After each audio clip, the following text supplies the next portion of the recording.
Ah, there we go. Hey, welcome everybody. We're going to be playing Rogue Trader tonight. Shout out to Skyjamming20 who beat us into the chat and was waiting patiently, or maybe not so patiently, for us to start this game, as we never actually start anything on time, it seems. I wish in the Hangouts you could put like 6-ish or some time around and then put a time in, because it would probably serve us a little better. But I guess we'll jump right into a recap so Neil knows what's going on, so he can improv the night away. So the last session, we were by the shuttle regrouping, and Kayne snapped, took off, ran off into the woods. We think maybe he's going full native. I'm not really sure what's happening. They went around looking for him, couldn't find him. So we took the 100 guys that we had gotten for the ship, and Venari's idea was to kind of bloody their nose a little bit. So took them out into the woods. We did some more bioscans, found these big ape-like, Warhammer K apes, so just hideous nightmare. So we found their lair, and we were able to kill it. We had very few casualties, which was kind of surprising. Somebody made an awesome shot. Jarnan threw his can of Promethium down into the thing. Somebody plinked off a shot, blew up the male monster, whatever the hell it was. And then Venari had given all of the soldiers like an in-state burial kind of thing on the ship. Very over the top, kind of not the thing that you'd be used to in 40K, but he wanted to, kind of show that he was with the troops, even if only for show. So I think that's more or less where we left off, and pick it up from there. Alrighty. I mean, at this point, you're at your shuttle. Are you? I guess the question: are you like trying to? Are you just going to be like, well, I guess he's gone? Or are you tried to track him, right, and lost track of him, correct? I think we sent his crew out after him, and they couldn't find any signs of him.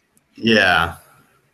Because we had gone back up to the ship to do the whole funeral thing. We had the tech priests out and the missionaries out and the whole 9 yards. Yeah. So I think we left Kayne's guys there to maybe wait to see if he came back, I think. Yeah, that's correct.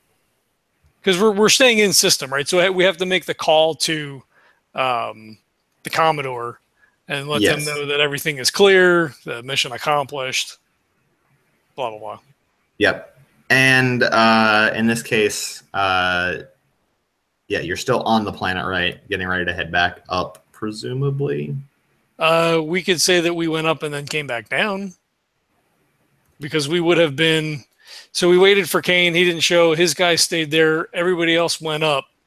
We did the service. Okay. We made a big thing about doing that, and we could have gone back down afterwards to see whether or not they turned up Kayne or not. I don't know how you want to handle it. Let's just say you're at the you're finishing up the service, and back going to attend to your quarters or wherever you go after a mission. And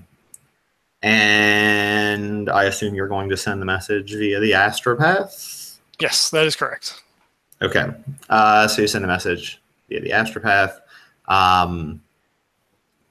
And that's when, so you get a micro bead call, a Vox call to the captain from your navigator, as I believe the only bridge crew member that is on, like the only bridge crew officer that would be on there, saying they have targets approaching in system, and request your presence on the bridge. All right. So I'm off on all on my own then. I Like mean, you everyone's could have just anyone with you can be with you, or you can call anyone you want, obviously, on the ship. Yeah. So ooh, easy there. So he starts like a brisk walk up towards the bridge, and he jumps on the microbead, and he's like, Jarnan and Emmaus, we have incoming signals. Meet me up on the bridge. Be right there. Yeah, I'll be right there too. All right. So he strolls into the bridge. Takes a look out. I guess the screen. I don't know. They have like a screen like Star Trek, where it's like a video screen, or they have like open. I mean, yeah. I mean, there is open, but they have screens that sort of simulate or magnify, but you're at like, tens and tens and thousands of kilometers distance. And in this case, they are not, it's not like it's a strategic fight distance or anything at this point. It would be like, hey, someone dropped in system. Okay, so it's more of a sensor thing. Yeah, we see like a blip on the extended augury scans, but not like, oh shit, someone's behind us. So Gotcha. So he walks up to where the navigator is, and he's like, "What information do you have? Can you get a reading on them? Bearing? Are they coming this way?" So your navigator is now a PC. So, but I didn't brief him on any of this. They are headed your way, though. Okay, so I say to him, can we identify the ships? By the way, Jesse, as the navigator, you can introduce your character's name and that sort of thing. Oh, but that's me now. Okay. What? Yeah. That's you. You are the navigator. But you, identifying the signature would not be your job at all. That's not what you do. You navigate the warp. You don't really give a fuck about like in range sensor scans. You just happen to be the one on the bridge. So, Gotcha.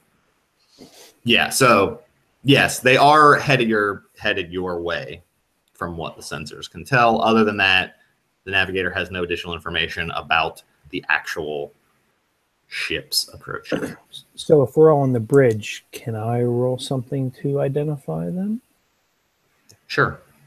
Okay. That would be scrutiny plus with a bonus of your ship's detection rating. I think it was 10. I don't remember, so I am pulling it up. Okay. Because I'm unprepared as always. We have a ship? So I'll wait till John tells me what the bonus is before I roll. So. Oh no! God damn it! That's not the right one. So much editing. That's all right. I'm trying to look up something that I'm like, I want to use this. I might just say, fuck it, I'll just use the easier thing to use. I wanted to use something cooler, but it's more work. All right.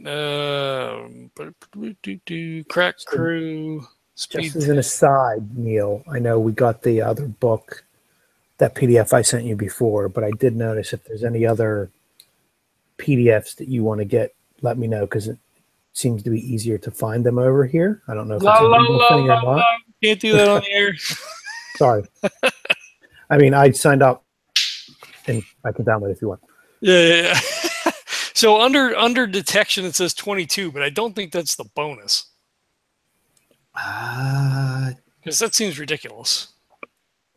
I believe it is, but okay, your call. Because the detection of just a regular, the average, I don't know. Apparently there's nothing less than 15 that I can see on any ships I'm looking at. That one's a 10, but that's because it's a giant ship. But Okay, so 22 then, I guess.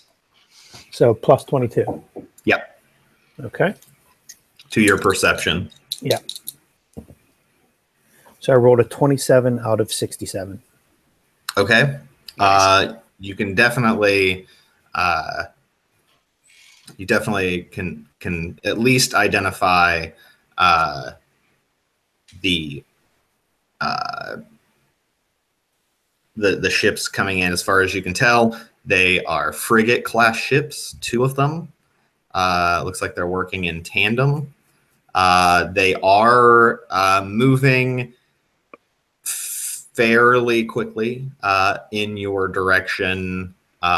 Based on the trajectory, it is unlikely that their path is random, as in they're likely headed your direction on purpose. Does any if anyone has like any of the knowledge, like the lore, common lore, scholastic lore, either warp or war or anything to do with ship astromancy? Ooh, I have that. believe you would have astromancy. You can roll that as well. I have war also, but I'll wait till John's done. 95. It starts already. I'm like, yeah, just Dude. ship coming. The captain isn't sure. You aren't sure, but you're like, oh, maybe this is the sort of the front, the vanguard for the mining expedition. Maybe this is their sort of their whatever it's called, the escort ships. Maybe they jumped into system faster than the main cargo ships. Okay, so yeah, he's just, he's not nervous, but he's like aware of what's going on. He's like, well, we did. Seems awfully quick for them to have jumped in if they were waiting for a signal from the astropath. But I mean, we are expecting the Commodore and her people to show up here relatively soon behind us. He leans over and flicks a switch to like a general alarm for just to get people ready in case something were up, kind of like a yellow alert sort of thing. Okay. Sure. They're on an approach path. It's probably within, okay, the actual scale of these things is kind of absurd. So it's literally like each turn, if you're in like a fight, for instance, is 30 minutes, basically. So these things are not fast by any means. So it's probably, I don't know, 12 hours out, maybe more. You put on the alert. In the meantime, what's your tack here? What are you doing in the meantime? Are you going to wait for them? Are you going to move toward them? Are you going to? You could probably get into hailing range before you're in weapons range of anything. So if John, the lawyer rolled to try to identify, is anyone else able to roll to identify, or are we just going to go with that one? I don't want to.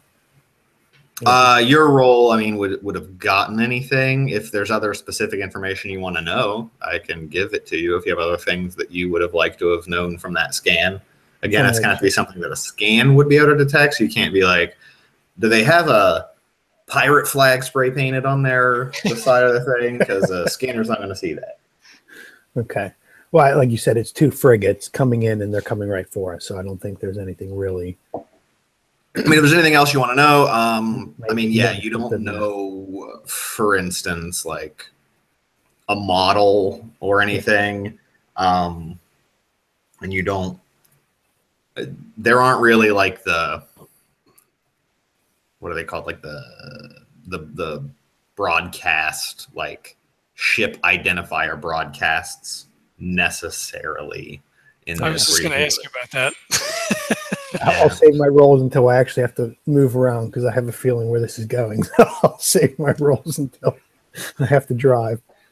No, so I mean, he would confer with Jarnan and Emmaus, like by the navigator, like he's standing by the navigator. So when he's asking all the questions, the navigator just kind of like looks up, like, "Oh, fuck, do I know? I put the ship in the warp," and it'd be like, what do you guys think? I don't feel like we should take any overtly hostile actions. I'm kind of counting on that this is, the Commodore's advanced ships coming in to kind of get things ready. I believe we should have the engine running, as it were, in case we need to beat a speedy retreat. We're not going to be able to take out 2 frigates, I don't imagine. So, Captain, do we want to turn on any shields we have, or do we want to, or would that seem to be a hostile kind of first impression, or do we just want to stay where we're at? Yeah, I think we hold steady. Unless you guys are loath to do so. I feel like turning up the shields would maybe be misconstrued. I believe when they hit hailing distance, we should reach out and see, based on their response, then plan more forward from there. Obviously, they're still a little ways out. Okay, acknowledged. Jarnan? I think speaking to them would be a good choice. You are wise beyond your experience, sir. He just flashes you a toothy grin because he knows you don't really mean it. I meant every word of that sentence. So he says to the navigator then, how quickly would we be able to put this ship into the warp, if needs be? Yes.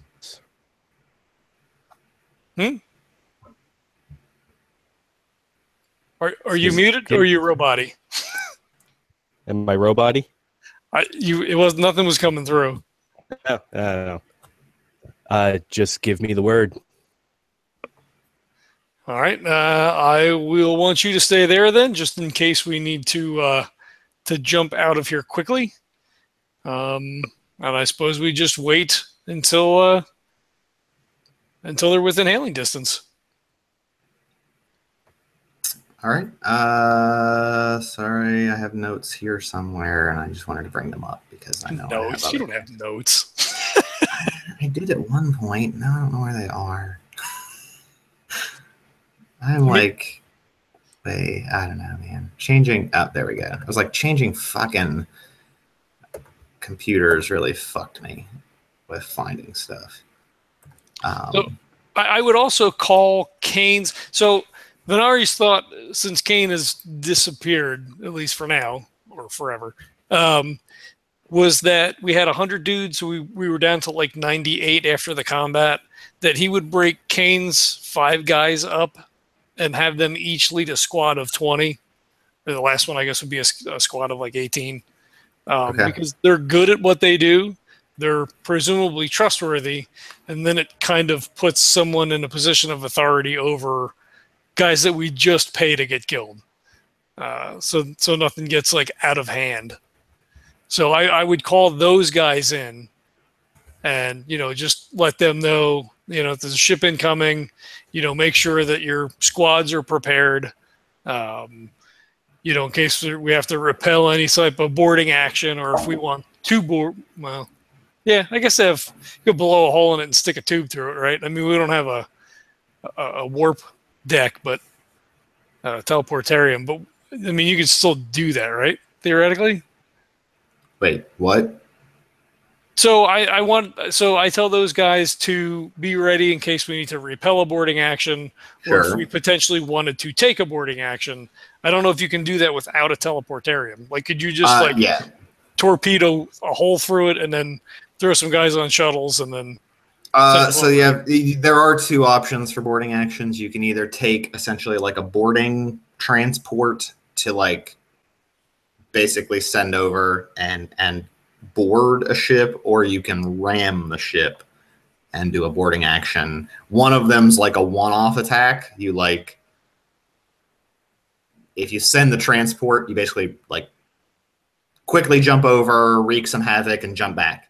Okay. When you do the ramming action, you ram into the one, and it requires like a test, like a maneuvering test for the other ship to disengage, because you're kind of locked together and you have like a constant kind of back and forth.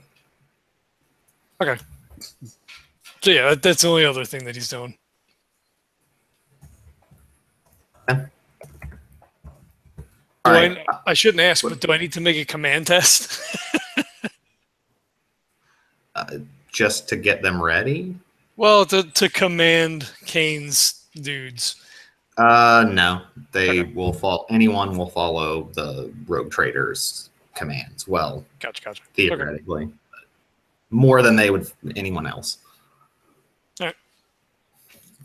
Okay. You're waiting it out. Getting everything prepped. Everyone's kind of on edge. You're not sure, what is awaiting you in system, as it were. As they approach into hailing frequencies, I assume you raise communications. Mm-hmm. As okay. soon as they're in range. Okay. The screen, pops up with a rather. He's an older gentleman. He is looks kind of battle hardened, kind of wild hair, really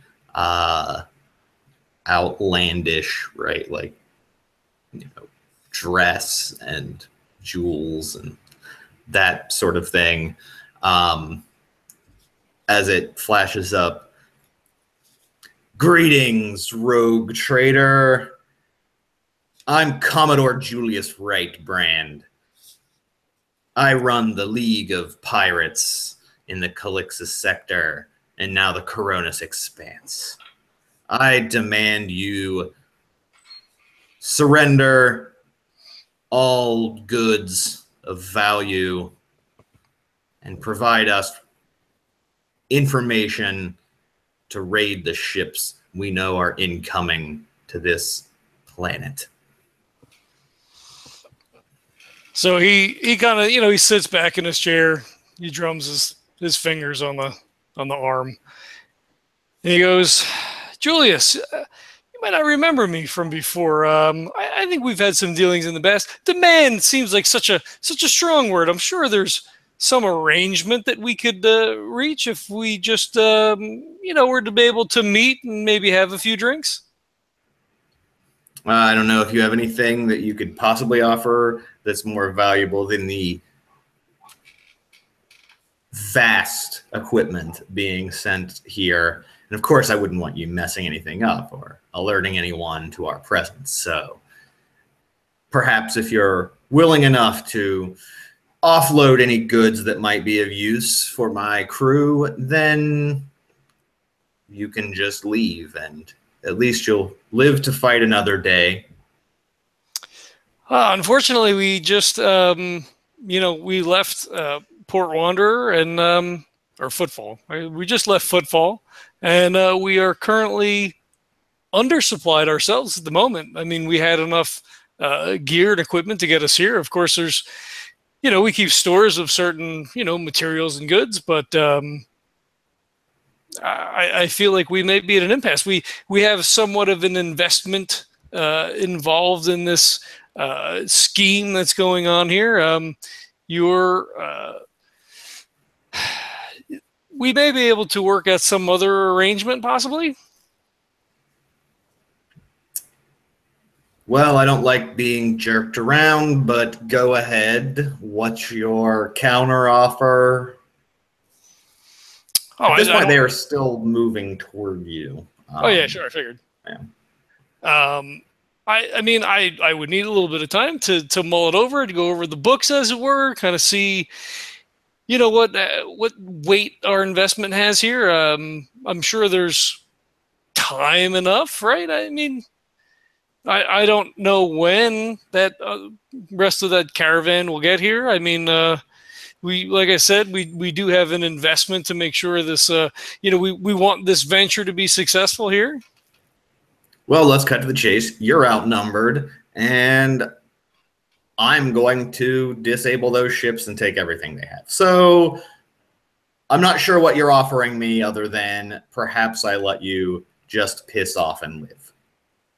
If that's your counteroffer, I suppose I'd entertain it, but you'll owe me. Character, I have no fucking idea what we could offer him. So I have a +20 to dealing with pirates, which is why I took that tact in the first place. Like, sure, we can come to get some kind of, That's why I said, maybe you don't remember me, because maybe it was, he's one of the guys we. Do you have peer? Is it peer or is it something else? Yeah. No, I have peer pirates. Oh. I think that's what it was. I don't have my original sheet because I reprinted it, but I think it came from the background. Yeah, I think it came from the ship background. I think you had focused on pirates for that. Yeah, because I have a -20 to Arbites. Oh. Yeah, you gotta let me know these things. I mean, otherwise I'm just playing the character as the character. Yeah. No, I get it. Without knowing. Should we retcon this whole thing? God damn it. I kind of want to, but more just of edit all that out. That's up to you. Because if so, I have an idea of what I would do then. Why don't you just play something where you're like, hold on a minute, and either you flash some kind of sign or say some kind of phrase that the pirate recognizes, you know what I mean? That there's some kind of pirate talk or pirate signal that Venari then flashes or says that like a pirate can't or something like that. Exactly. I was trying to think. Yeah, exactly. Yeah, I mean, I guess so. What I was thinking was, in that case, if you have that high of a peer bonus, I would say something like the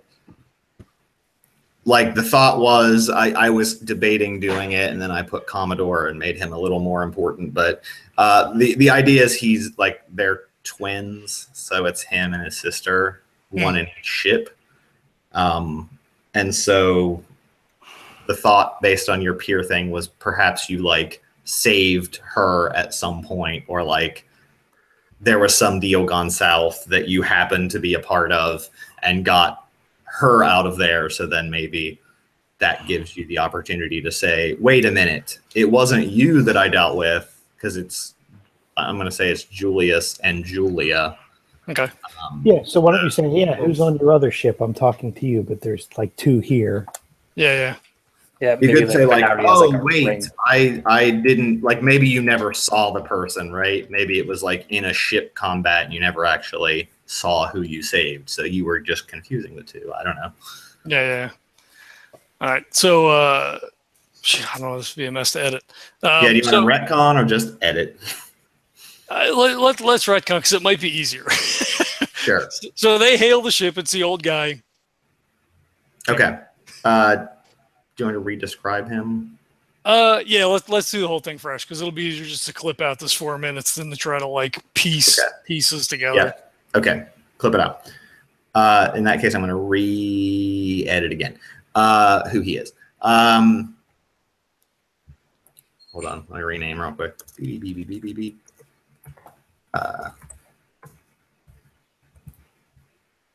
You hail the ship. On the screen, you see a middle-aged man dressed in rather fine clothes, gaudy jewelry. Certainly could be mistaken, but could be rogue trader-ish, but less than likely. You would have probably recognized another rogue trader operating the sector. He looks a little bit, he's definitely battle-hardened. So he raises you. Greetings. This is Captain Julius Wright Band. Wright Brand. And scene. Let's recut it. My name is Captain Julius Wright Brand. I've come to, well, let's not say make a deal. I've come to take whatever goods you might have, and more importantly, I want all of the information you have on the shipment and multiple ships incoming, planned to come into system. I hear there's quite a lot of equipment that could be very valuable to some of my contacts. You seem to have the advantage on me here, Captain. Although your name does sound familiar. You have a sister named Julia, perhaps. I don't remember dealing with you before directly, but the name does certainly ring a bell. He looks like, kind of like, wait a minute, what? For a second, he's kind of like, wait, huh? He's like, well then, perhaps we should make this a conference call. And does like a dual hail. Another kind of split screen shows up. On that screen is a rather attractive middle-aged woman. Again, super audacious dress. Looking very confident. She says, "Oh, I thought you were going to do the talking, brother. What seems to be the bother?" Julia, you forget so soon? Rogue trader Venari Hallerman? I believe we met under poorer circumstances than you find yourself in now. You don't remember that pickup? You were in a bad way then. Well, of course I remember you. Now, I deal with a lot of rogue traders, and let's be honest, they often lead to trouble. So forgive me if I didn't recognize you straight away. It's good to see you again. I wasn't aware that you took this contract. Otherwise, perhaps we could have made some sort of arrangement beforehand. Had I only known that you guys were interested in mining. We find ourselves at a bit of a loss right now, and the offer for this contract was too good to pass up. Oh, of course, but we aren't interested in mining this planet. But we are interested in the equipment required. Mainly, not us, of course. Some of our account holders are interested in these types of endeavors. And of course, from what I hear, this is going to be a very large-scale operation. Indeed. It is supposed to be quite a large operation. Unfortunately, we have somewhat of an investment to make sure that this goes through, without a hitch. Rogue traders have long memories, and I believe that at this point I'll need to cash in that chip that I hold over you, and I think you guys are gonna have to pass on this one. Give me a whatever's better of between charm, or if you have. I'm assuming your profit factor isn't higher. My fellowship by itself is 55. My charm is at a +10, so 65. Yeah, I'd say charm. It's really not intimidate, but deceive probably isn't. It's probably charm, I guess. And would I throw that plus 20 to Arbites in there as well? Yeah, plus 20 to pirate, yeah. All right, so I'm rolling against 85. 97. 90. I'm going to just go ahead and let you guys know you do have fate points that let you reroll. Okay, yeah. Let me reroll. They reset every session. Change your dice. Don't be John. afraid to use them. Yeah. I always forget about that. 18. Much better. Wow. Flip that scale. You see her kind of grimace a bit, and the screen kind of freezes for a second, more than a second, a few minutes, and unfreezes. And she says, well, we've discussed the opportunity, and it seems you do have us over a bit of a barrel. Pirates' code and all would suggest, at least we like to have some honor amongst thieves. Hopefully you share the same honor, but although my brother does not like to forfeit such endeavors so lightly, I've convinced him that perhaps in this case it's best for us to go our own way and look for opportunities elsewhere. Elsewhere would probably be good. We'll be here on and off quite frequently. So just so that you're aware, we'll be around. Oh, certainly. I would imagine there's plenty of firepower along with those ships. Crippling one or two was all that would really be necessary, but you have nothing to worry about from us then. I just consider our debts settled, but I'll give you one for free. We aren't the only crew who knows about this endeavor.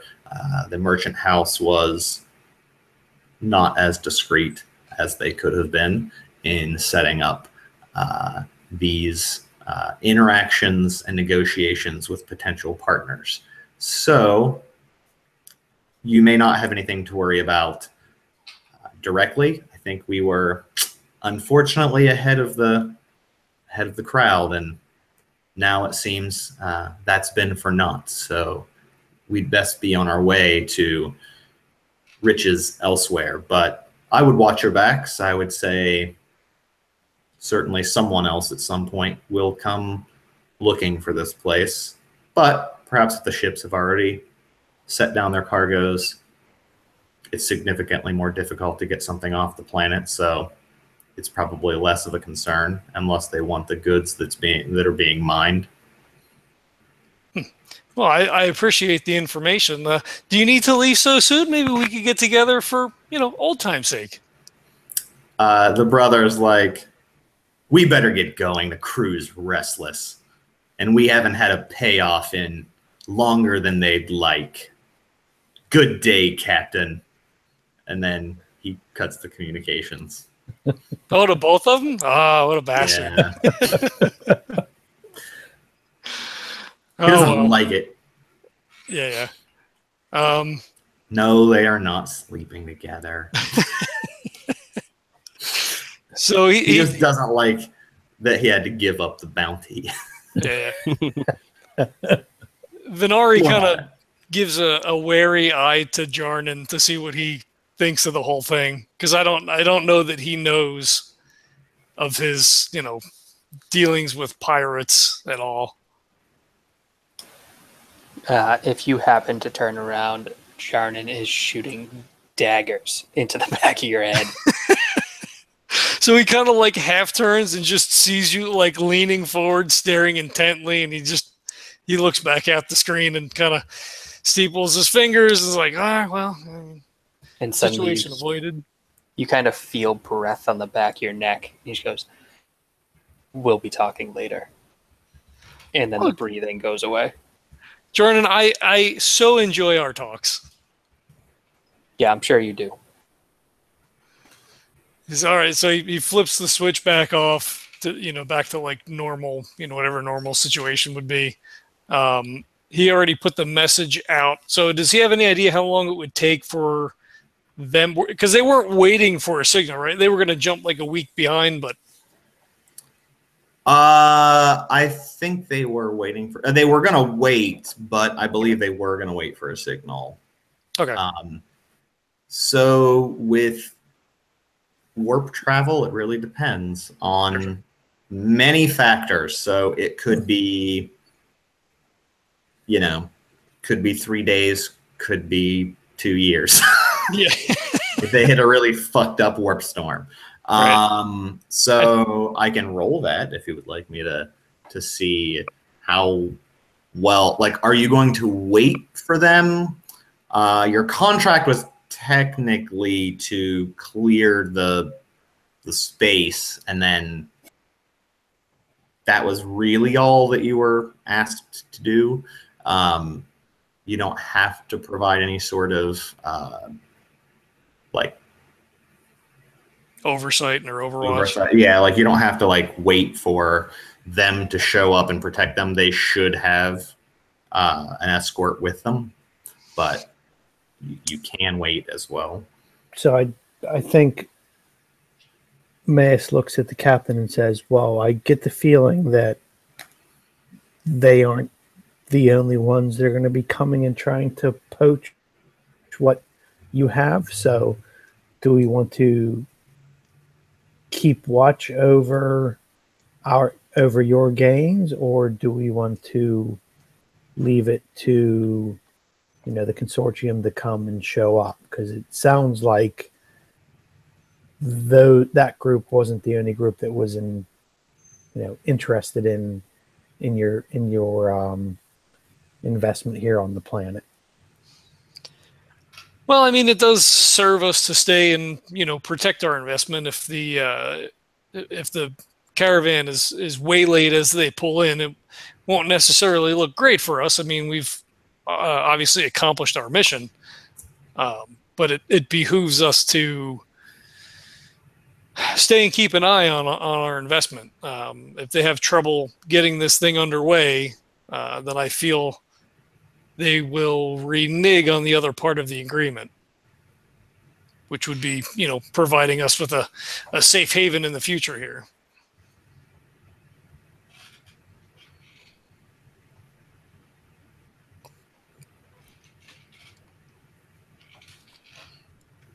No thoughts? Well, no. So I'm just thinking. So we're gonna hang out until the group shows up, right? So we're not just gonna say, "Okay, our job is done," and we're gonna fly away now. Yeah, I think so. Right? I mean, okay. Does the astropath's ability work while one person is in the warp, or no? Ooh, shit. I don't know. I would say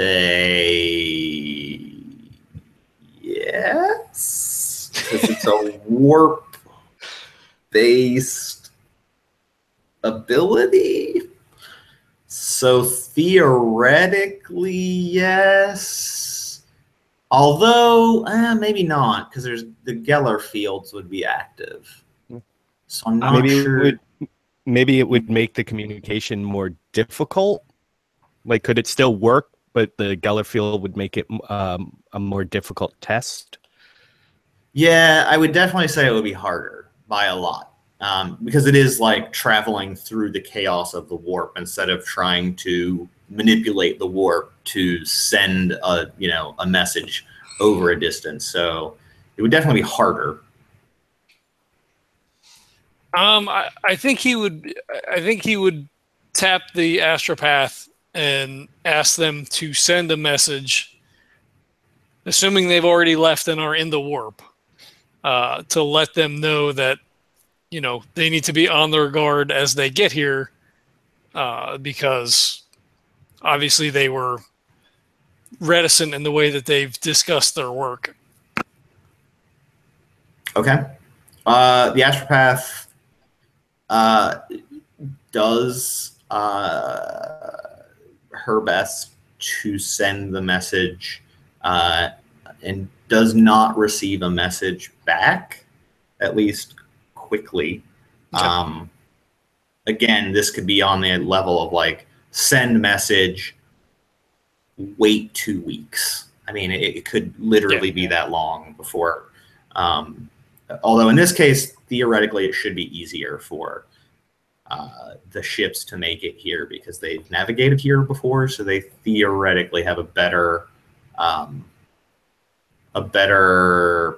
sort of idea of kind of the warp currents and the and ways that you would need to navigate.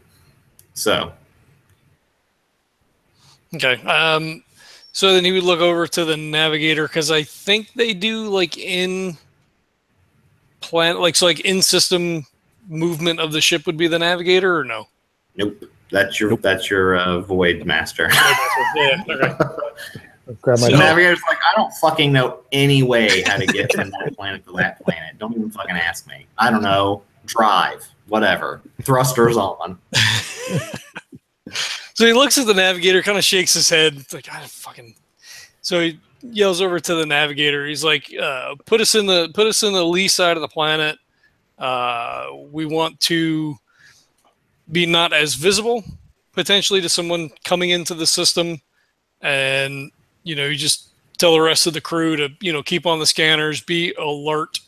If anything pops up at all, let me know."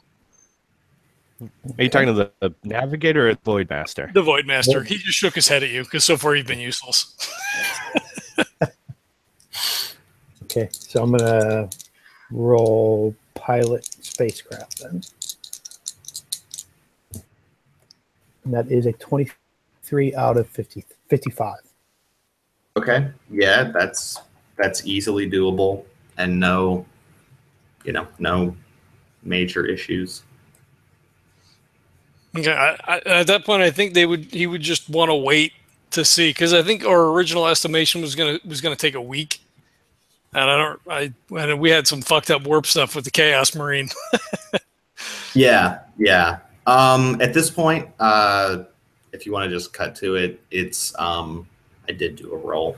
It takes just over 3 weeks for them to make it in system.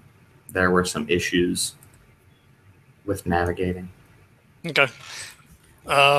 Yeah, I mean, unless anybody has anything that they want to accomplish or do in between that time. Besides, smack the shit out of Venari for dealing with pirates.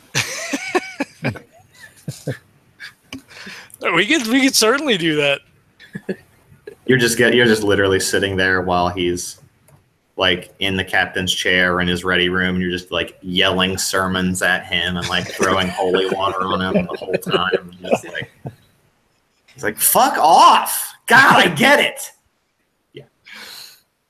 Yeah. I'm just sitting there with like a sensor, just smoke billowing out of it, just walking circles around him.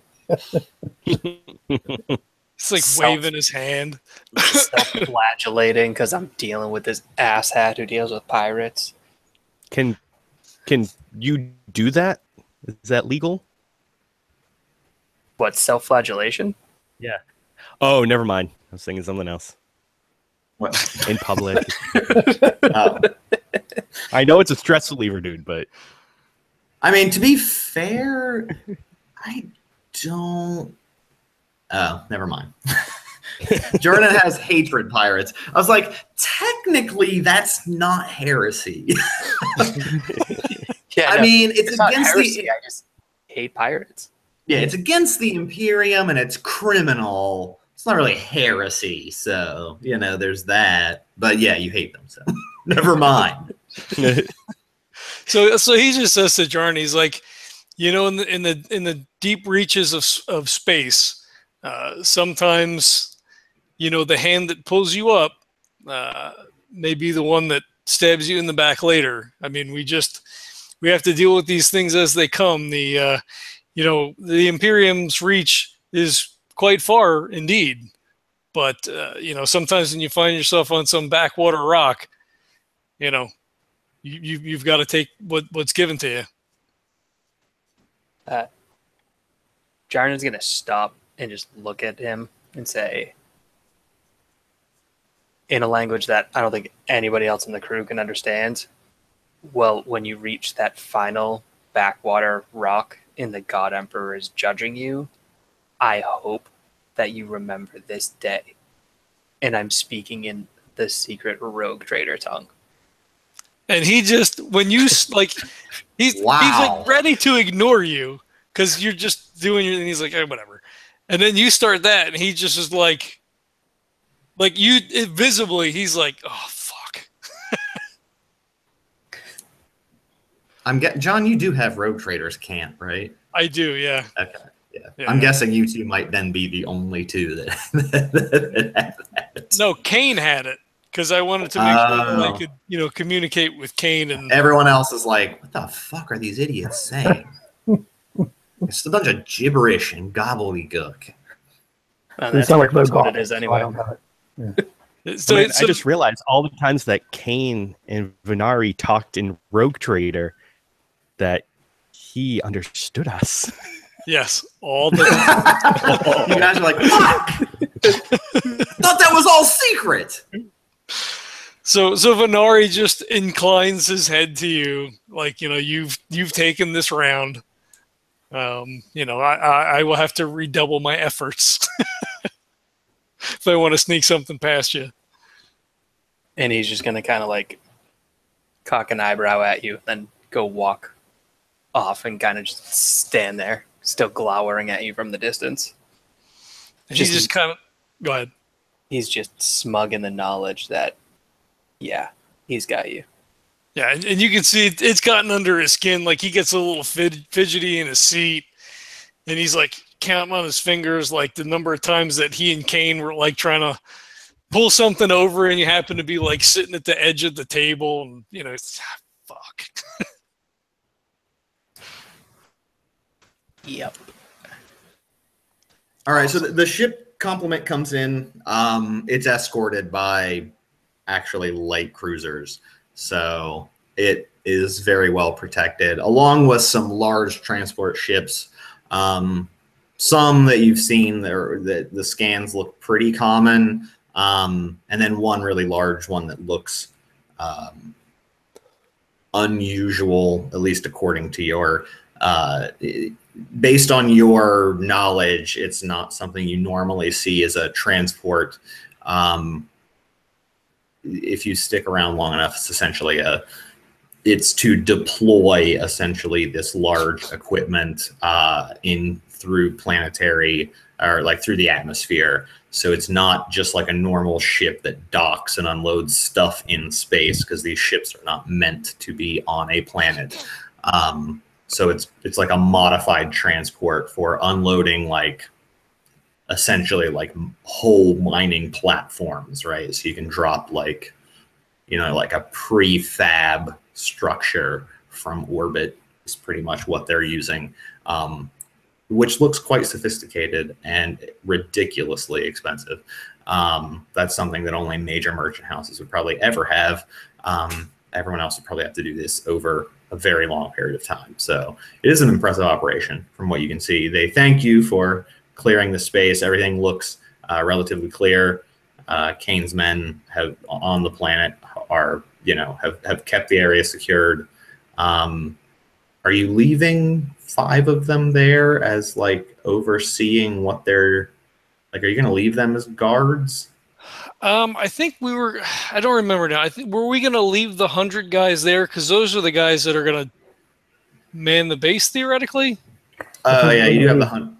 You were going to leave Kayne's guys there, weren't you? Because you were worried about they were looking for Kayne, and then you were worried about their loyalties. So didn't you say you were going to keep them on planet side? Well, yeah, no. So they stayed when we went up for the funeral, but now like that the other group is there, they're going to start putting in their operation. They were also going to start building our and you were supposed to provide ground security. So you have the 100 guys. It's just whether you want are any of Kayne's 10 like elite guard staying? Maybe I would leave 2 and then keep the other. They're like, oh, why us? Maybe I would leave five guys and then the mercs. Okay. Which was down to like 97 or 98. We lost a couple of guys. Yeah, you lost a few, yeah. Yeah, and tell them, just, leave you guys here. Going to provide security for the site as it's under construction. When they start to build our retreat, as it were. We want to have you guys in there, ready to take that over, make sure everything is operational. We're not leaving you here forever. We'll be back for you, but we need to, have this situation here locked down. I think once the structure is built, they're not going to, provide anything else afterwards. So we're going to make sure we have everything taken care of. Roger that, Lord Captain. Whatever you order, we'll also keep an eye out for Kayne. If he shows back up, we'll make sure we capture him if possible, or neutralize him if needed. He winces a little bit because he really liked Kayne. He's like, hopefully it doesn't come to that. But yes, do please keep an eye out for him. He's a valued member of the command staff. The guard is definitely one of his. It's one of his personal guards. So he knew him well. He's like, I don't believe he would intentionally injure or worse any of our men, but I do worry about the safety potentially of the rabble and of course the miners. So we'll do what's necessary. Don't you worry. Understood. All right, so they'll start setting everything up. Everything's pretty much good to go with like temporary setting up housing stuff, setting up things. It's like a very long, drawn out process to like drop the slab in and like start the prefab stuff. But you are free by contract to do whatever you want. Okay. Did the Commodore make the trip as well, or no? No, she did not. Oh, he's bummed.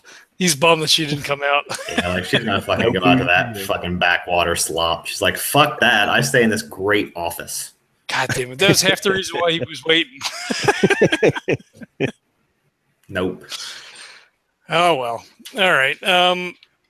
So with that all taken care of, presumably they have deposited monies into our account. Yep.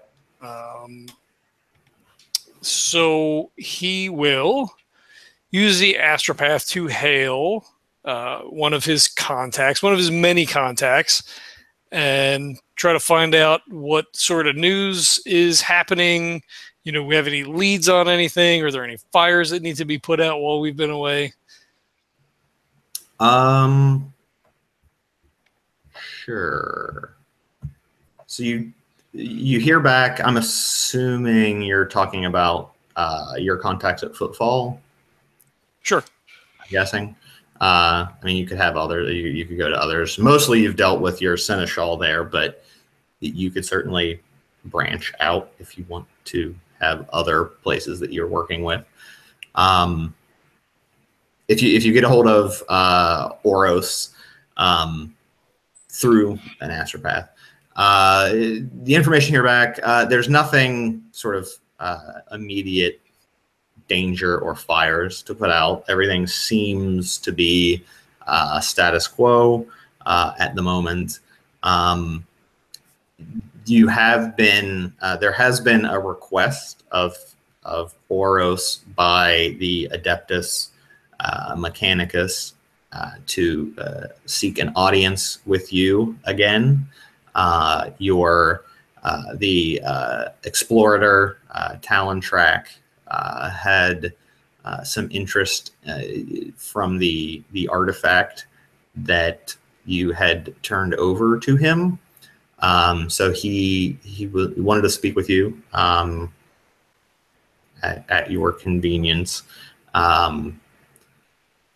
As well, there's been some talk of sort of this mining operation. He tells you there may be pirates on their way. I'm like, yeah, sure, thanks. That's a little late. Busy. The Merchants Guild seems to, at least, it looks as if that at least it gained you some favor. I'll actually give you like a peer. In particular, the house Jalusus is the house you're dealing with. So that's the Jullus. So you have peer that house Jalusus merchant house. So that in future endeavors, you currently are not on the hook for anything other than the protection rights for them. Other than that, there's obviously your general kind of comings and goings on Footfall. And he can certainly dig into more information. He wasn't sure when you would be back, so he hasn't sort of scoured the landscape for other opportunities. Okay, I tell him to keep his eyes and ears open to see what else is going on. That we shall be returning to Footfall, hopefully shortly, depending on the vagaries of the warp, and to let Talon Tracks know that we will seek him out when we return. All right. And then he also kind of reiterates that the additional opportunities that you did the mining thing, but there still is sort of the broad calls for there's like retaking a lost colony, that sort of stuff that was available, but he'll scour for new opportunities. And then I guess you're gonna warp back. Yes. And he looks over to Jarnan and he goes, we have completed this contract, and as I promised you, we can gather more information about the newly discovered former Imperium controlled colony. I know you are looking forward to converting many of the former Imperium's peoples back to his loving light. That will be a good start on your road to redemption. Of course, all glory to the Emperor, Jarnan.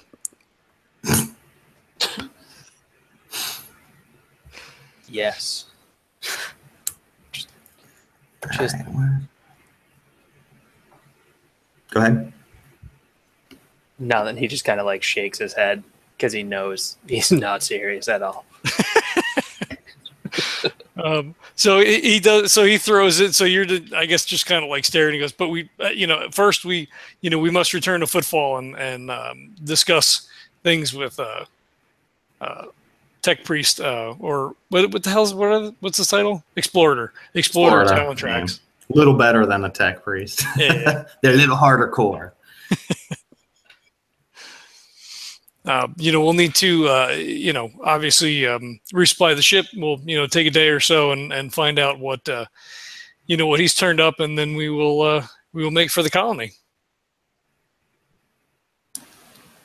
Yeah, I guess that sounds good.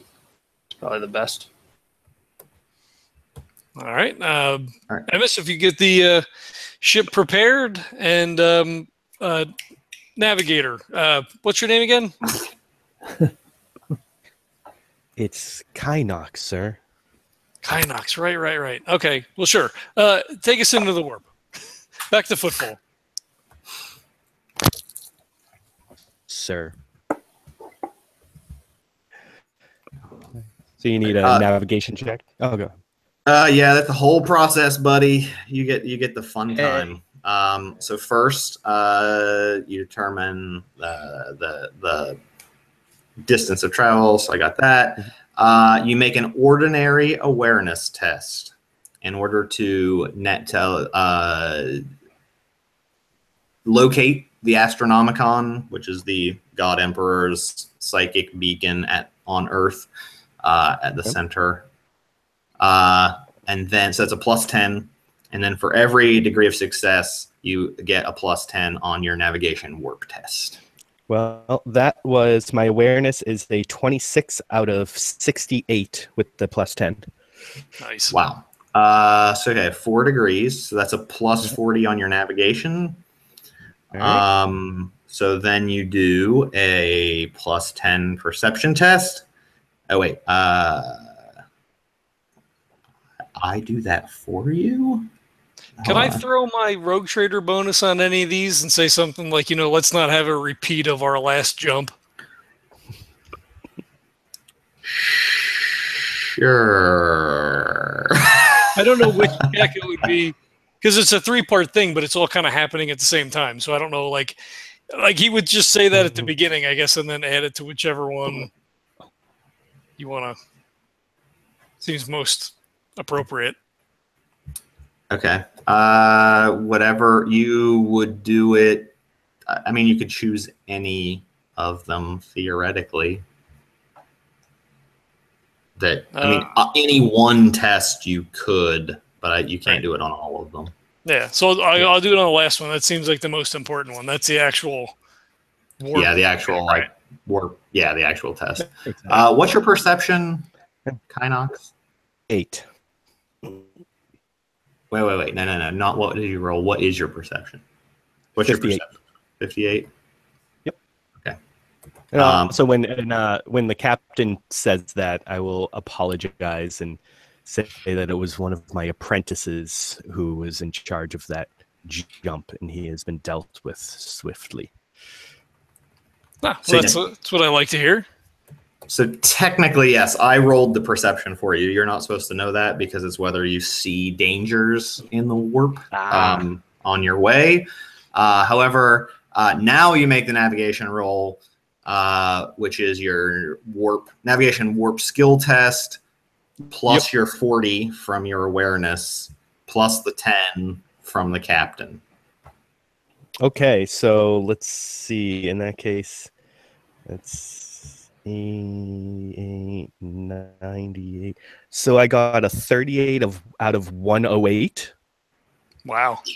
Okay, so that's 7 degrees of success. Yeah.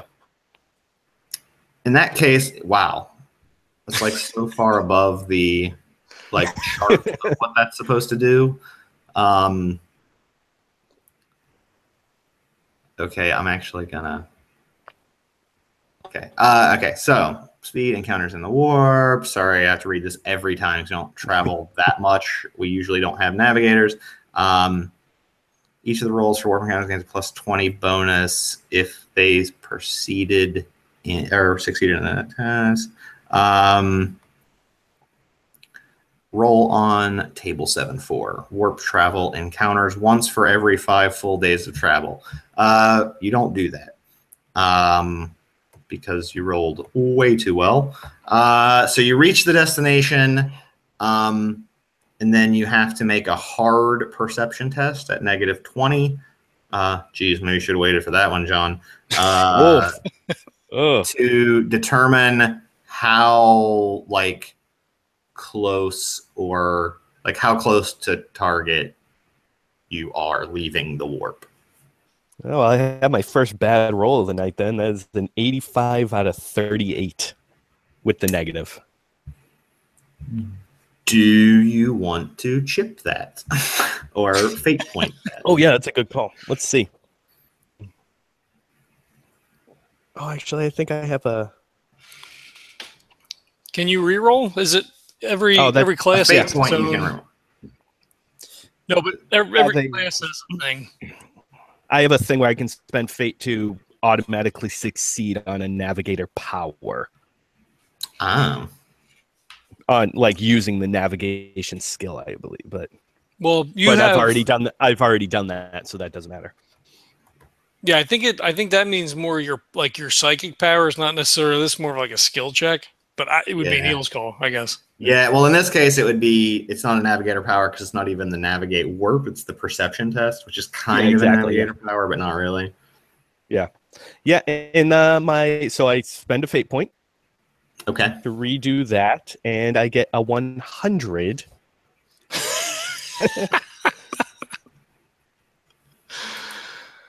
So let's go ahead. Can you blow more than one fate point?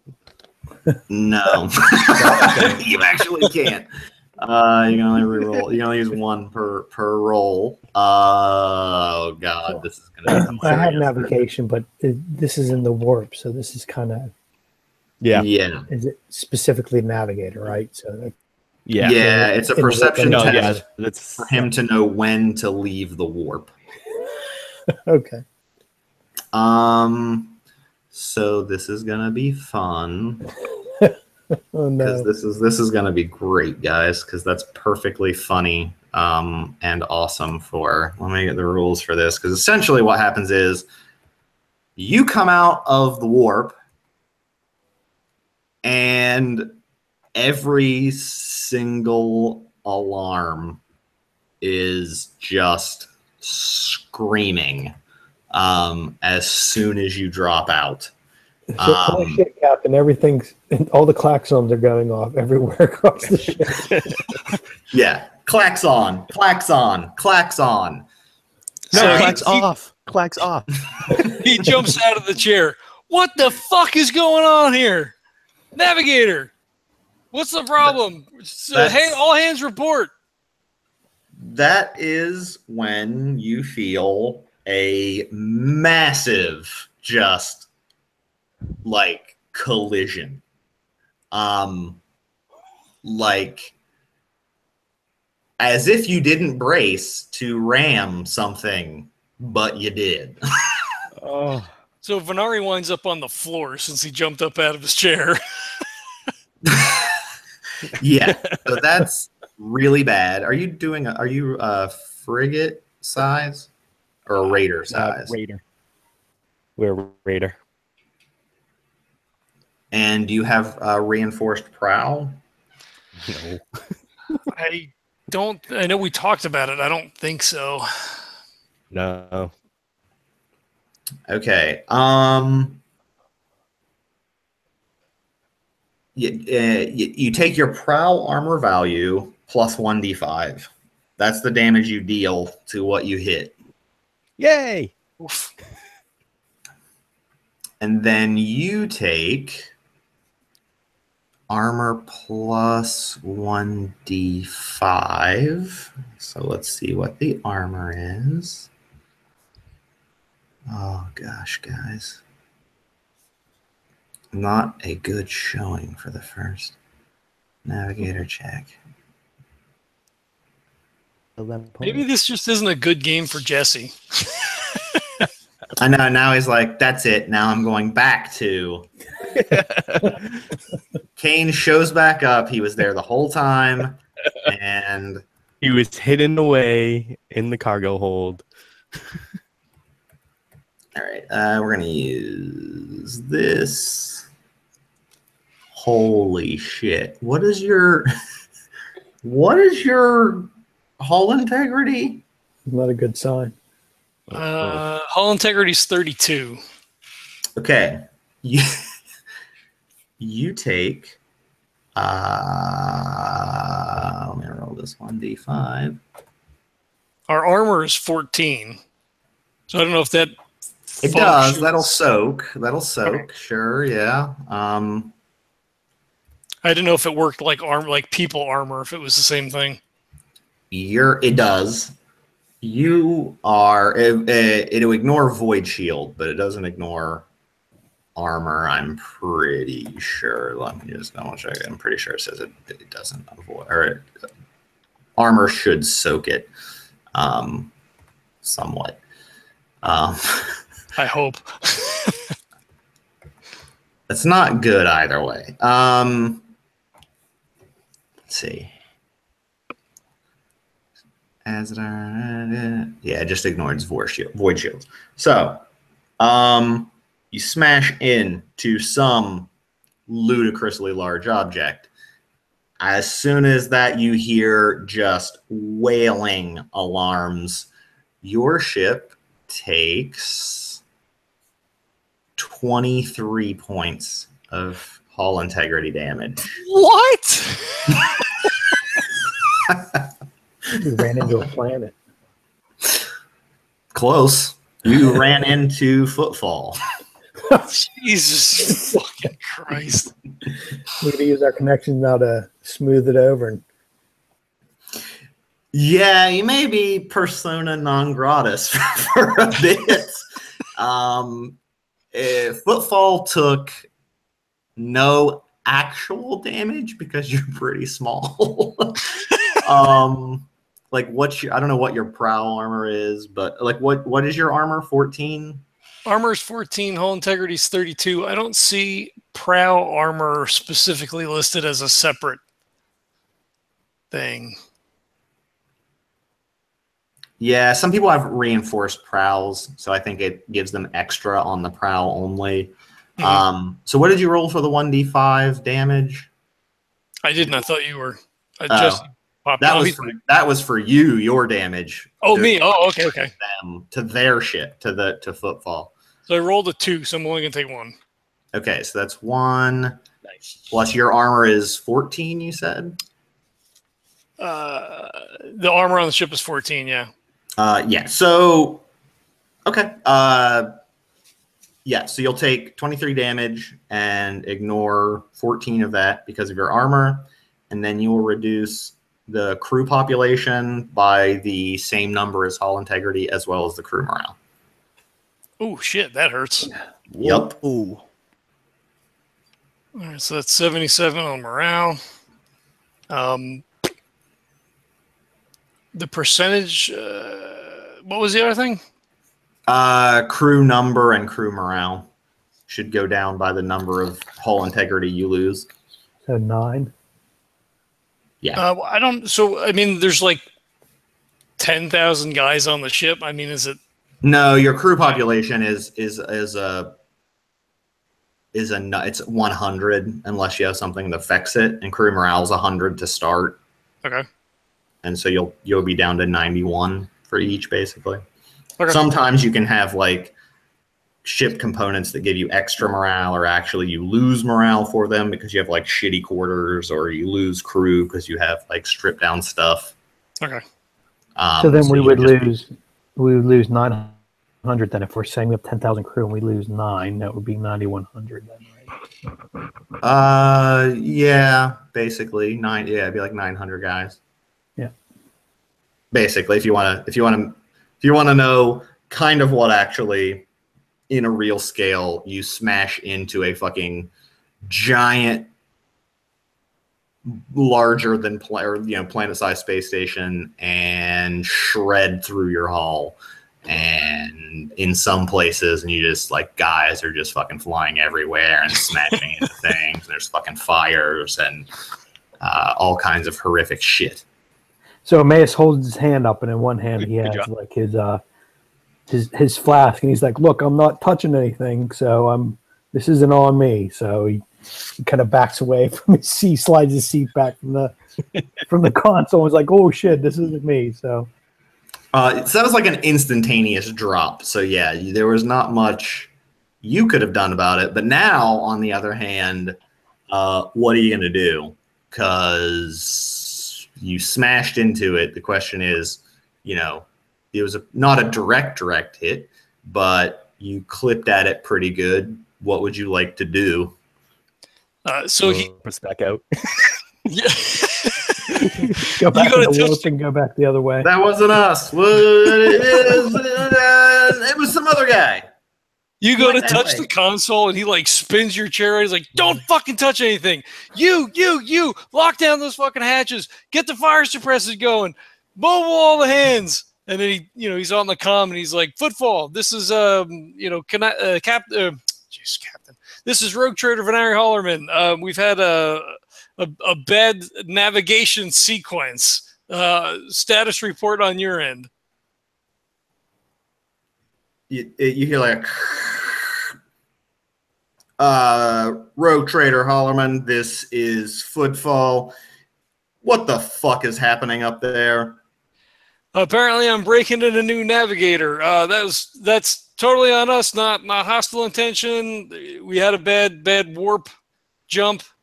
Came in a little bit too close closer than what we thought we were going to be, apparently. And he, stares daggers at the at the navigator. He's like, damage minimal to Footfall, luckily, or else there could have been bigger trouble. However, I'm pretty sure that you're going to want to have to visit. Oh shit! Sorry, you're gonna have to You're gonna have to edit this because I don't have the name of the guy who's in charge of Footfall right now.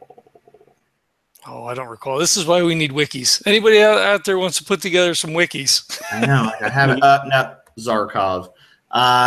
He's like, you're definitely going to want to see Zarkov when you dock. We'll have a berth ready. Hopefully you didn't sustain too much damage. Our armor is able to take hits from a vessel your size, luckily. So when he says, hopefully there's not too much damage, like 3 corpses just float across the screen between us. Like, yeah, it's it looks like we're going to be here for a little bit. We're going to need to make some repairs, apparently. Affirmative. Your Heretics Bane is cleared for Dock 76B. We'll send emergency response crews to the docks. And please do not dock if any critical failures have occurred.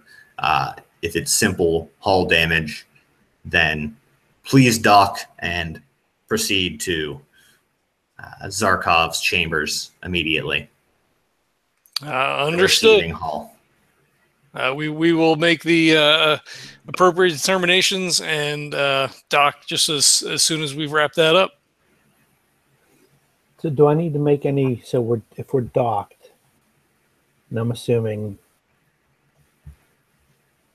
I have to go talk to the boss and kind of smooth this over. Do we need to make any checks on the ship itself, or?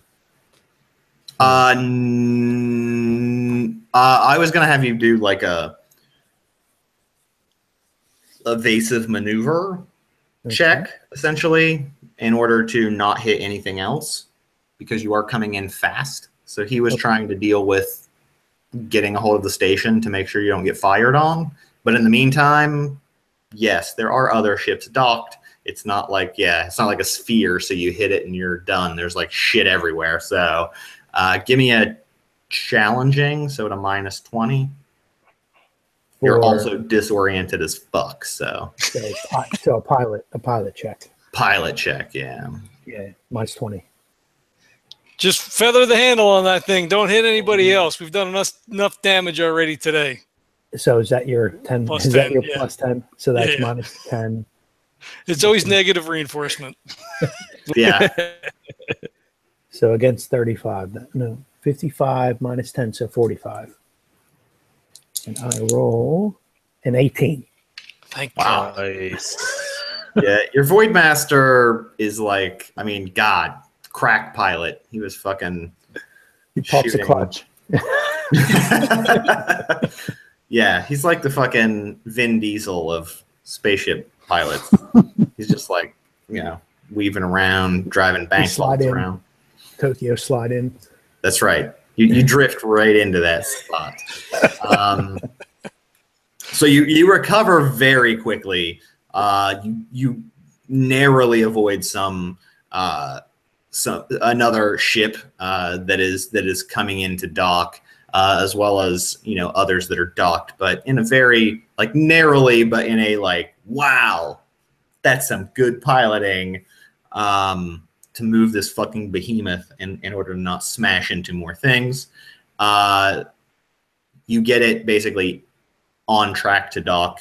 That's a relatively simple maneuver.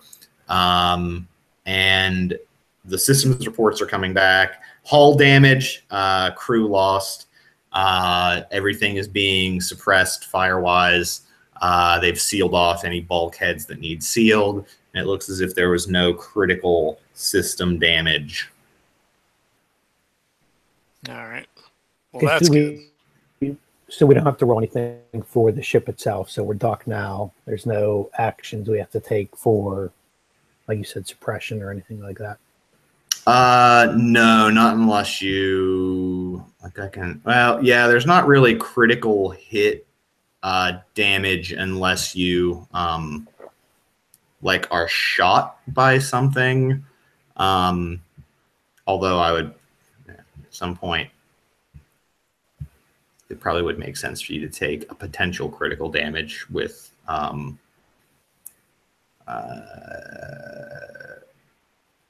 no, you have to be crippled, or it has to be like when you're shot specifically by a vehicle or a weapon that's shooting.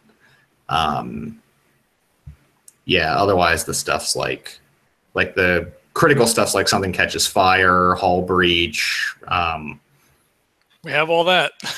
That sort of stuff. I mean, it's basically going to say like damaged, but let's say I guess people aren't entirely sucked out in droves, but they are smashed into things and die. I mean, 10,000 people on a ship that imagine 10 people in a VW bus that smashes into a wall. It's like, well, I guess everyone dies in that case, but in this case, not everyone. I have damper and stuff. Thank God. A lot of Emmaus looks over to the navigator and says, "Yeah, that's how you do it," and kind of pushes back from the console. And Venari just points at you like, "Yes, exactly. That's exactly right." I feel really bad for having you chip I call it chipping rolls because when we do Dark Heresy, he gives out poker chips for fate points, so you know how many you physically turn them in. But sorry for having you fate point that, because that's what really fucked you. No, 100 is what fucks you. 100, you're fucked. Who knew that I would roll high like that's just fucked up. An 80 something, and then you're like, whoops. 100 on getting out of the war. Yep. Like the Emperor hates you. Fucking. There's some extra prayers. Yeah.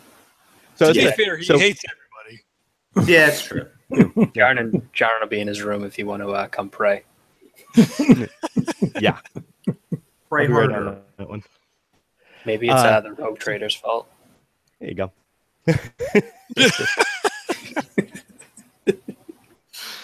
Oh boy. But yeah, so if I could real quick, so all the the navigator and his minions, his apprentices, wear like these kind of charcoal gray cloaks with hoods and everything, and the guy sitting at the console right now has like his hood pulled down, so he kind of almost looks like a normal person, almost. So after all this like hullabaloo, the bridge doors will open and another one of the guys will walk in, but it's like fully cloaked, and he just like puts his hand on the shoulder of the guy sitting at the console right now, and that guy gets up and leaves. And so we'll turn to Venari and say, I will take full responsibility, and I wish to accompany you on your discussion with the station. That's not a bad idea. Yeah, I think you should come along with us. You'll have make sure you have your explanation ready for Rogue Trader Zarkov. I shall. And while you're waiting, why don't you pull that manual out and skim through it again? The navigating the warp manual, it's like, now focus your third eye on this chart. Yeah, and you actually do see like a little flutter underneath his hood. Kind of pull back and reserve and say, I shall, sir. All right. So he kind of like brushes himself off, kind of like, looks around the bridge. The alarms are starting to kind of die down a little bit. He manually just shuts a couple other ones off. Like, we're already aware that, this section is this and that section's that. He says, just in a half hour, meet me down in the cargo area, and we will head in to go see Zarkov.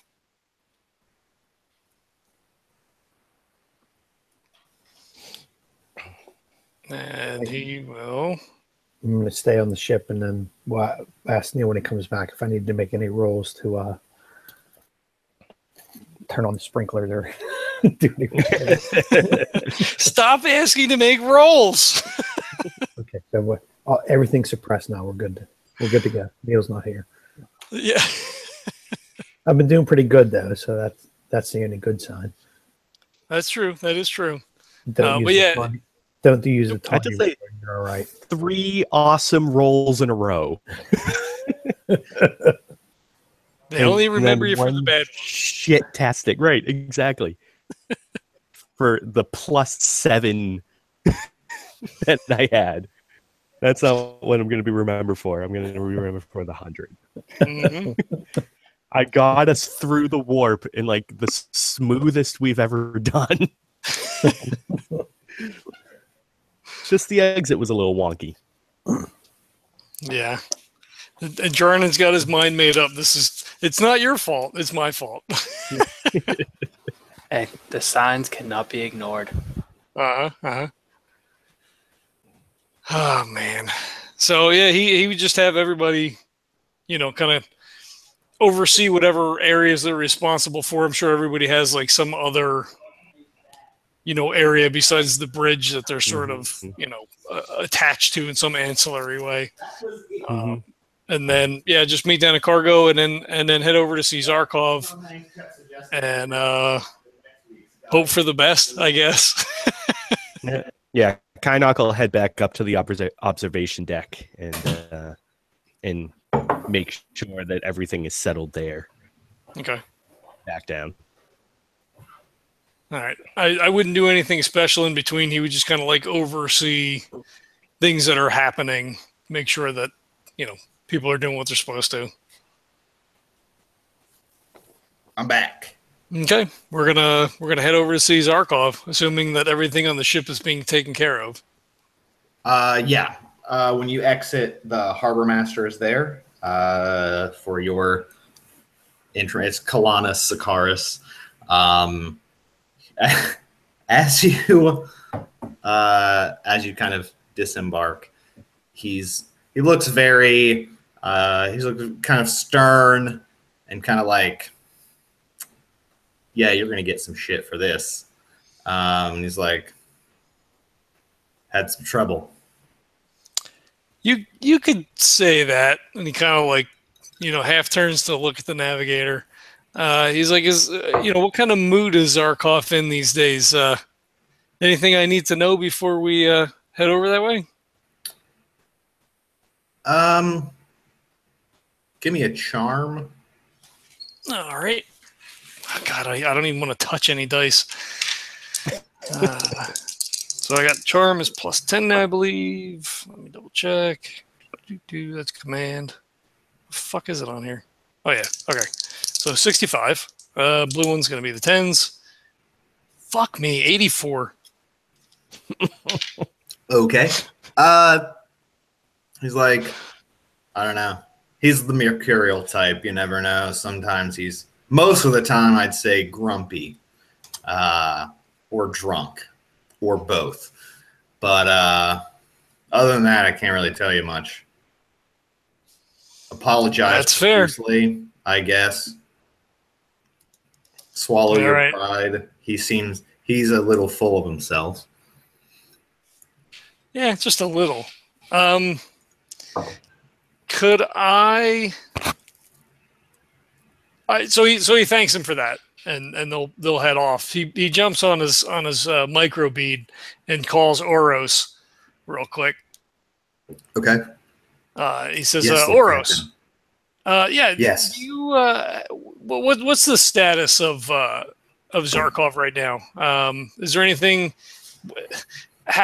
What's his mood since the other situation transpired? Sour, I would say. probably not your biggest fan. I would certainly say that word travels fast. I believe it was the Heretics Bane that caused the most recent episode, let us say, on the station. Luckily, no damage, but I wouldn't think you're the most popular man around the station right now. Pardon my frankness, sir. Don't. I'm just the messenger. I'd like to be honest in my assessment of the situations. Sure, I appreciate your honesty. That's what I pay you for. Give me an inquiry check plus 10, unless you have a higher than plus 10. Let me find based on inquiry. fellowship. I don't have it as a trained skill. It's Oros doing it, not you. So do it at a plus 10, but I want one of you guys to roll it. So Okay, so 65. Fuck. That one's cocked. 40. God damn it. 49. okay. He does say, may I offer a bit of unsolicited advice? Yes, you may. At least rumors have it. Of course, no one likes to speak ill of Zarkov, lest you become a target of his wrath, potentially. So people try to stay out of his way most generally, but I have heard he's quite suspicious, or perhaps even,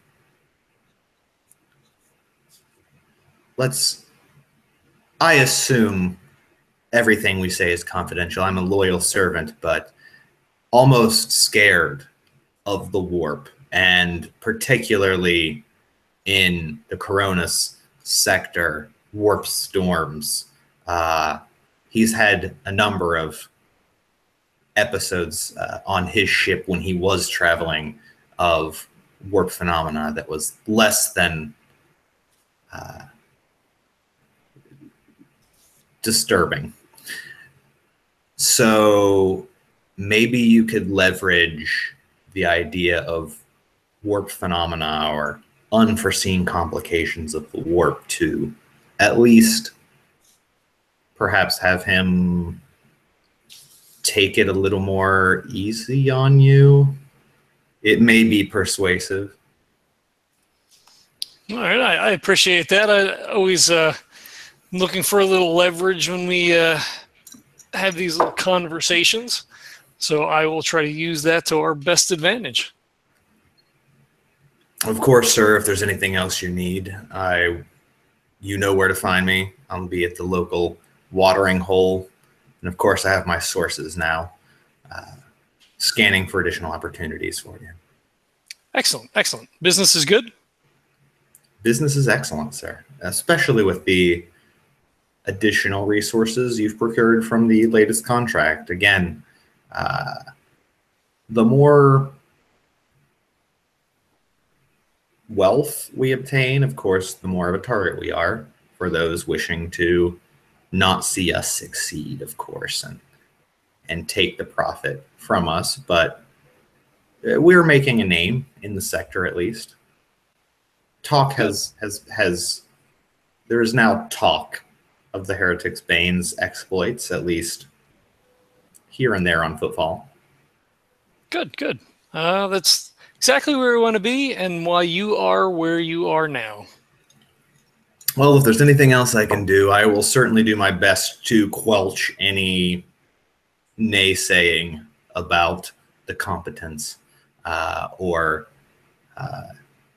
perhaps even divisive ambitions of the Heretics Bane. Some may think that you were trying to sabotage Footfall. Of course, I'll make sure none of those lies are told. Excellent, excellent. All right, I will catch up with you when I get a chance. Excellent. I will be on my way then. Good. He will swing. So he's got the crew in tow, and he makes his way to like one of the better bars, like as they're on their way over to the thing.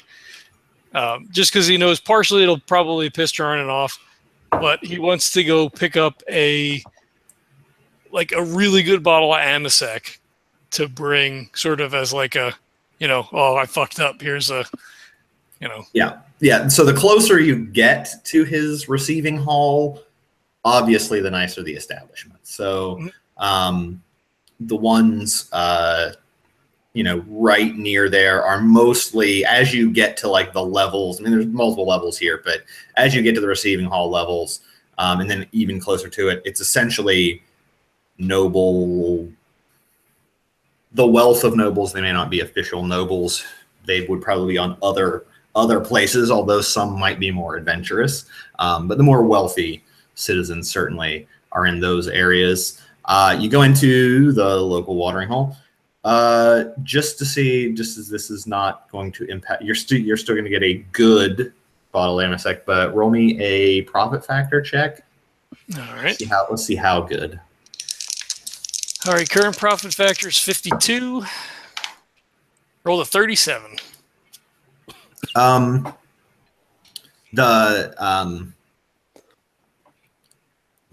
bartender sees you coming in. Welcome. Rogue trader, I assume. I don't know you by reputation, but I can notice a rogue trader crew on Footfall, at least. I'm surprised you haven't heard of Venari Hallerman and the Heretics Bane. Sorry, you won't be throwing that name around right now. Yeah, he gets a little, he's kind of like, ooh, I've heard of you. I just hadn't seen you, so now I can put a face with the name of the man who nearly decapitated Footfall. Well, to be fair, that was the navigator who made that lapse in judgment. He kind of glances, his eyes dart to Kynox, like recognizing as most likely the navigator as the only one like cloaked and hooded, because they typically are going to hide their looks over, because most people don't like that third eye, freaks them out. He's like, well, look, the station's no worse for wear, so I've no problem with you, sir, and your money spends just as well as anyone else's, so what can I do for you? I'd like to grab a nice bottle of Amasec. Whatever Zarkov is drinking these days, we have to go in and make a report, so I'd like to go in and, try to take the edge off a little bit. Smart man. You know when a man likes his liquor, and Zarkov certainly enjoys some very nice Amasecs. He's like, hold on one moment. He kind of walks into the back, comes back. He's like, this bottle right here is one of the most popular in his collection. He very much enjoys it, and we've just gotten a new shipment in. I don't have many bottles, but I'm willing to part with it. It comes from a pleasure world just across the Calixa sector, one where the royals take their vacations and do whatever it is they do with all of their time and money.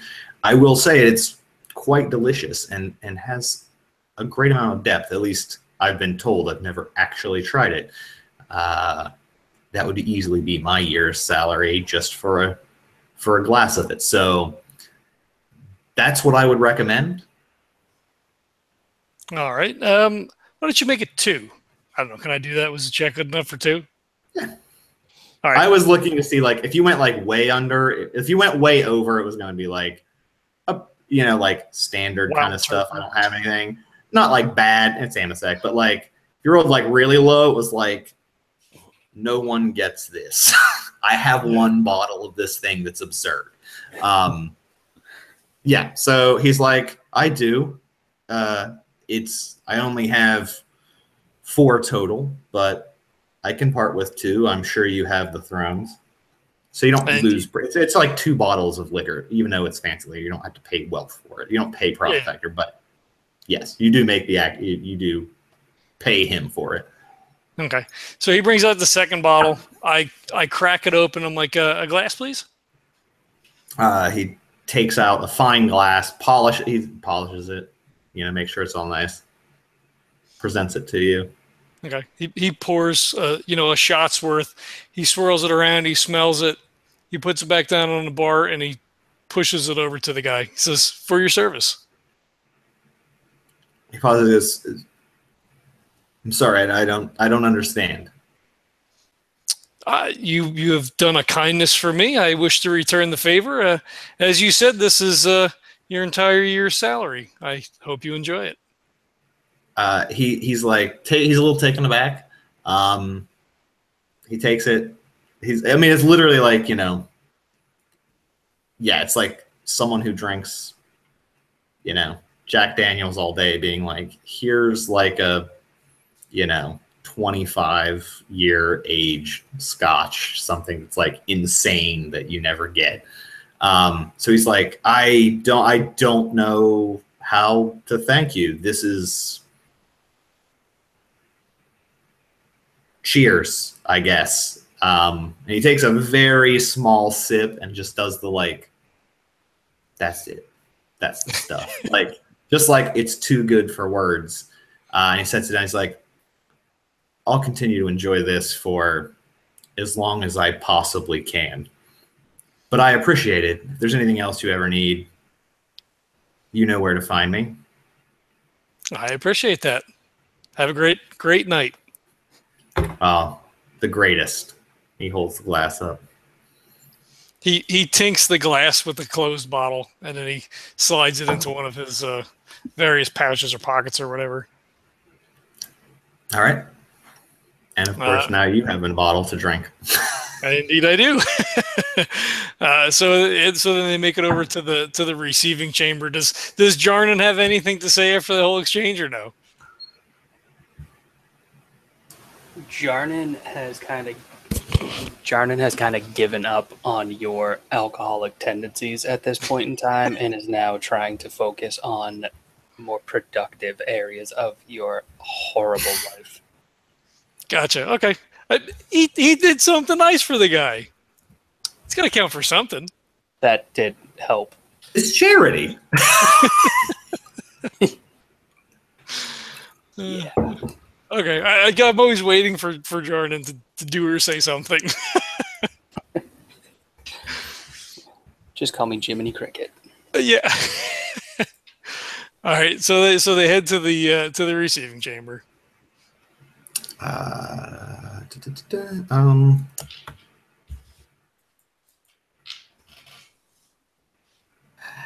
Sorry, I'm trying to come up with names all the time. That's all right. All right. Okay. You go to the receiving chamber.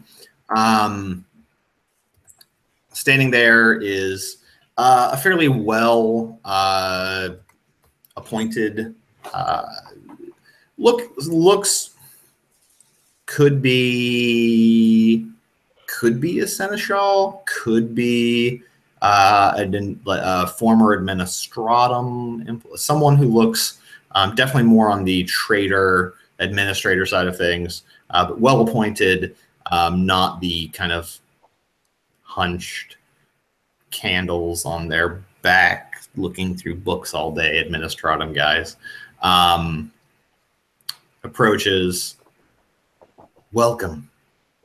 My name is Salius Wright. I am Rogue Trader Zarkov's right hand. I believe he'd like to meet with you about the latest incident. I'm prepared to introduce you now, if you're ready to go in. Yeah, no better time than the present. I'm sure he's got much to say. I wouldn't doubt it. With that, he opens these very large, ornate doors. Rogue Trader Hallerman, if you will. Rogue Trader Zarkov.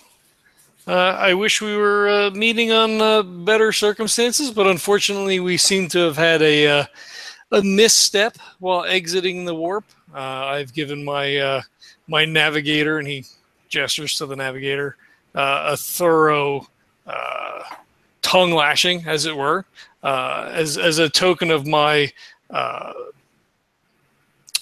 not appreciation, as a token of my my sympathy. Doesn't seem like the right word. I can't think of a word. I know there's a word for it. To express my fuck, I don't know. Apologies. Frustration. Yeah. I brought this, you know, as a small gesture. I humbly beseech that you, you know, forgive this impasse. I don't wish to rock the boat. You know, we just had a slight miscalculation, it seems. He waves Salius to bring him the bottle. Takes it, looks it over. Open, just, you know, actually pulls the cap off with his teeth. He's like, glug, glug, glug. Nothing beats this. Have you had this? This is the greatest. Oh, it's the greatest. So smooth. I heard that it's very rare and quite in demand. I have unfortunately not have had the opportunity to try that yet. Well, you'll get there one day, I'm sure. Anyway, grits. Let's a little bit, well, not like outwardly like, but he kind of like. Yeah, Zarkov is definitely. He's more like definitely. I mean, he's rich as fuck as a rogue trader, but at this point, he's kind of, you know, he's not in shape. He kind of looks, you know, like he's let himself go slovenly, a bit disheveled. Probably drinks too much and works too little at this point. Being kind of the, I don't know, whatever he calls himself, you know, the captain of the station, even though that's, you know, not entirely. That's only because no one has unseated him and he doesn't leave. So he's like, well, I think maybe your navigator could use something other than a tongue lashing. I mean, look, I mean, you have, you're one of the church folk, right? Looking at Jarnan. Yes. Well, why don't you flail him or something? Tell him the God Emperor should something in the warp and his praise or whatever. The God Emperor commands me, sir, not you. Well, I wasn't commanding. I was just recommending. Look, this whole situation has caused quite a ruckus in the station. I can't have even a small ship like yours smashing into the station with no penalties. And I understand you can't just shoot your navigator because he's incompetent, because the houses don't like that. But I still think something is owed to the station.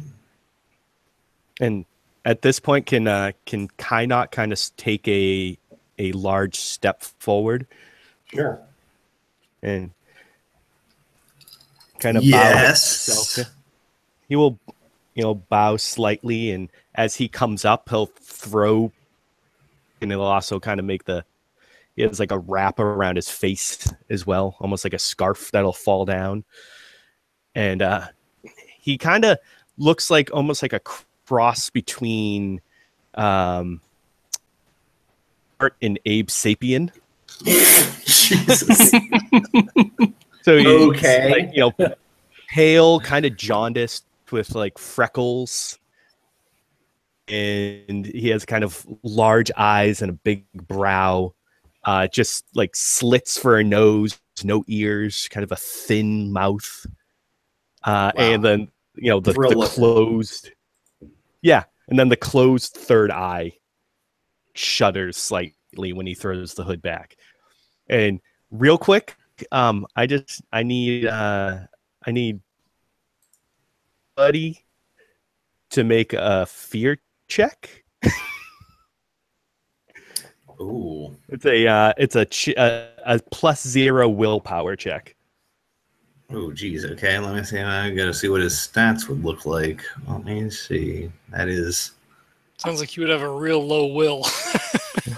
The question is, if there's a rogue trader, are they gonna have jaded, which would probably negate that, but That's true. maybe not. Still looking. Just trying to find anything that's like a reasonable. I'll use pirate captain. That's fine. Free trader captain, maybe. That probably makes more sense than pirate. Yeah. So you're going all out then. You just fucking drop the hood and just try to scare the shit out of him. That's awesome. Basically. All right. Let's see what he's got. Fingers crossed. Oh, 40 under 42. Oh. He's barely. Like, he doesn't flinch. He just like looks at you like, go on. Captain, I am Kynok of House Granicus, previously of Finis Novinus, the Decamillion Aquila, the Void Rider, and birthed upon the Area Gloris. I wish to give my humble apology for these circumstances in which we meet. However, I will say that there was a situation within the warp that last minute adjustments. There is a pocket within the immaterium just outside of your vicinity that required me to navigate around and unfortunately took us a little too close to the station. Do you have like a forbidden lore warp? I do indeed. I have forbidden lore, navigators, and warp. Give me the warp one. Can you roll a check? Roll a check on that. That will be a 52 out of 58. Wow. You see him kind of. He leans forward. Tell me of this. Tell me of this. Tell me of this pocket in the warp. Tell me about the warp around the station. Are we in danger? Is it going to seep through? Well, hopefully not, Captain. There is a small pocket of chaotic energy embodied with a handful of daemons. And luckily, I was able to steer us clear around it, and it appears as though it has been unchanged and undamaged up until this point. So nobody has come into contact directly. Demons. However, I would be advised as to at least be aware of its presence.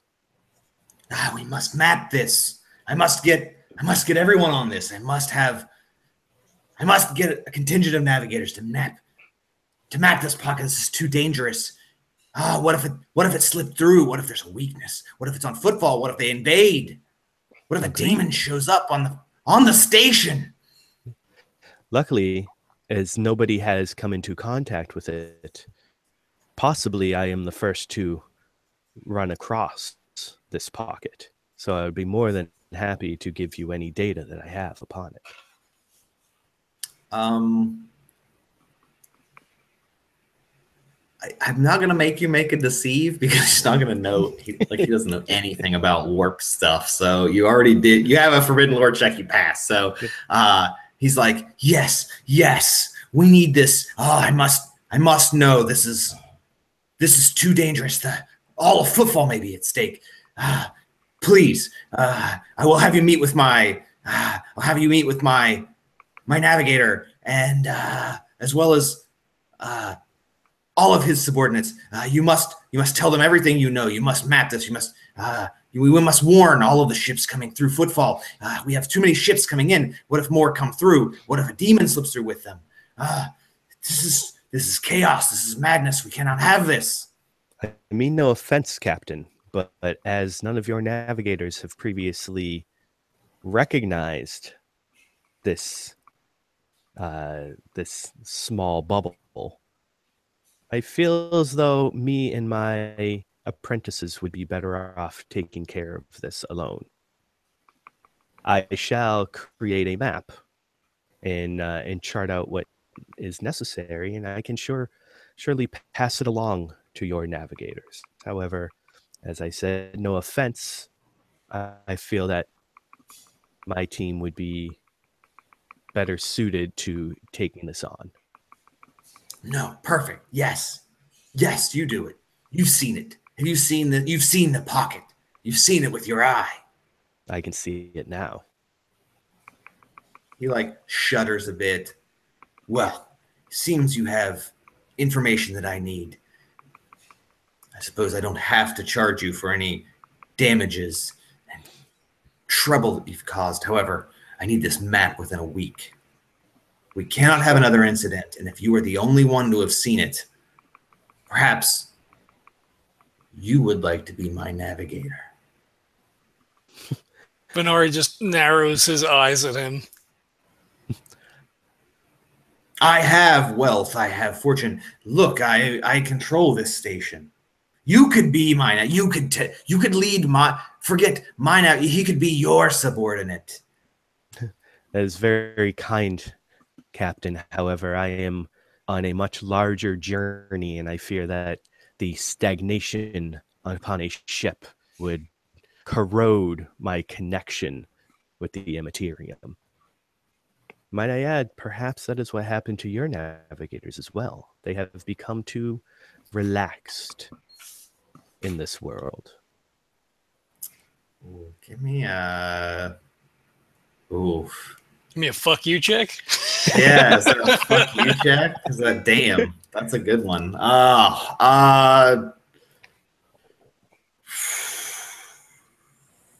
It's not. Give me an intimidate, but you can use the same skill you would use for warp, forbidden lore warp. All right. So we do.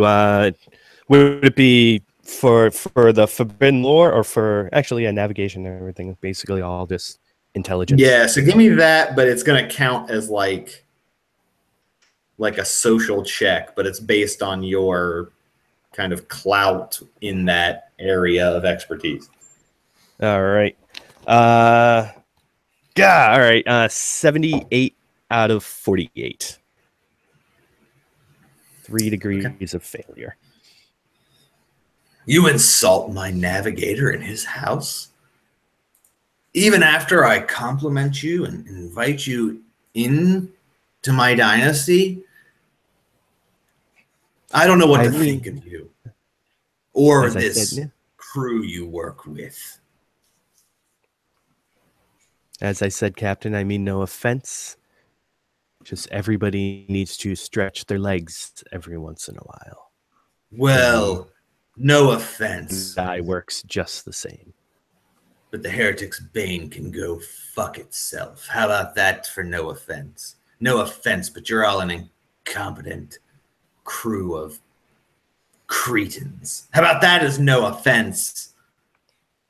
I have the best navigators there are. Maybe there is no pocket. Maybe you're just lying. Well, clearly, we encountered some disturbance through the warp. Obviously, we wouldn't, intentionally try to damage our ship or Footfall. It's a, obviously under your protection. We don't want to cause any sort of kerfuffle between two great rogue trader houses. Yes, well, here's the way it is then. I need that map. You have 1 week. I want every detail of this supposed disturbance in the warp. 1 week, my navigators will investigate your findings. If not, then you'll owe me a significant amount of wealth to atone for the mistakes of your incompetent crew. Seems as a harsh judgment, but I will have Kynox provide the map for you. We will get work on that right away. I would suggest you do. Otherwise, feel free to dock anywhere else but Footfall. Indeed. We will have something available by the end of the week. He just waves his arm. Salius is like, you'd best be going. So it would seem. And he will turn on his heel and just walk out of the door. Okay. Once they leave the building, he was like, you came this close. I apologize, sir. It was going rather well. Yeah, I thought you were you had him in the palm of your hands. I slipped away at the last moment. He's slippery from all that sweating grease. Indeed. But no matter, sir. I shall have a map drawn up soon enough. I'm sure that I could explain away this insignificance. Do you believe that his navigators will actually find anything? I mean, clearly the things that happen in the warp are anomalous and quite unstable. Is there any way to pick out a random warp element around Football? Use air quotes. Football. Yeah, indeed. The dimensions of the Immaterium float by like water. I can easily explain away something coming and going, and my initial readings being something a bit more permanent. Well, I will leave you to it then. It seems you have your work cut out for you. Indeed. And then he puts an arm around Jarnan's shoulder, and he's like, I kind of thought you would have taken him up on his offer. I'm sure you want to flagellate someone other than yourself from time to time. I did not take him up on his offer. I just simply said that he wasn't the one to tell me what to do. Point to you. That will be decided at a later date. Always cagey. Always, sir. All right, I guess he would probably just go grab a drink with Oros since they were here. If Kynox is doing the map, I guess he would ask Emmaus if he wants to tag along. I know that Jarnan doesn't want to go, so. Yes, I will come along, definitely. All right. And they will just go carouse for the rest of the day. Okay. Oros is extremely honored by the opportunity to booze it up with the rogue trader. Although seneschals, I guess, are pretty high ranking, but he does appreciate the sentiment. There's going to be an extended test for the warp anomaly mapping. So I don't know how we want to handle that because it's going to take time. It's more than just like, oh, I just do it. So we'll do an extended check for that. You're carousing. What's Jarnan going to be doing? More than likely trying to pray away the sins of the rest of his crew. Okay. He's going to be flagellating himself. Are you doing this like private? Is this going to Him be and all like subjects are going to stand in a circle and flagellate. whoever? Anyway, So, the no, I last figured one I'd go. finished has to eat that communion cracker. It's so true. You're welcome, internet. Um, So where do you pray? Is it like in your quarters? Do you go to any of the, like there are temples and such?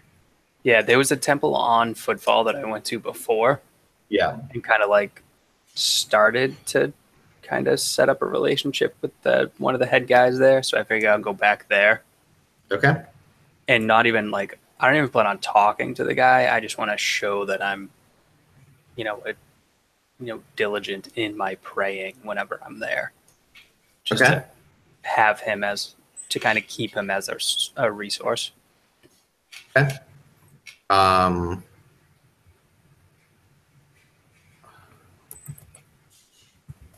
You're there praying, and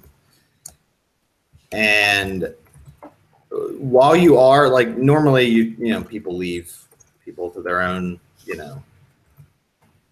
own devices while doing that. It's a personal thing, and people don't always, interrupt necessarily. However, while you're praying, going through various rites, a man sits down next to you, and very quietly says, "I hear you are on a crew with a sanctioned traitor."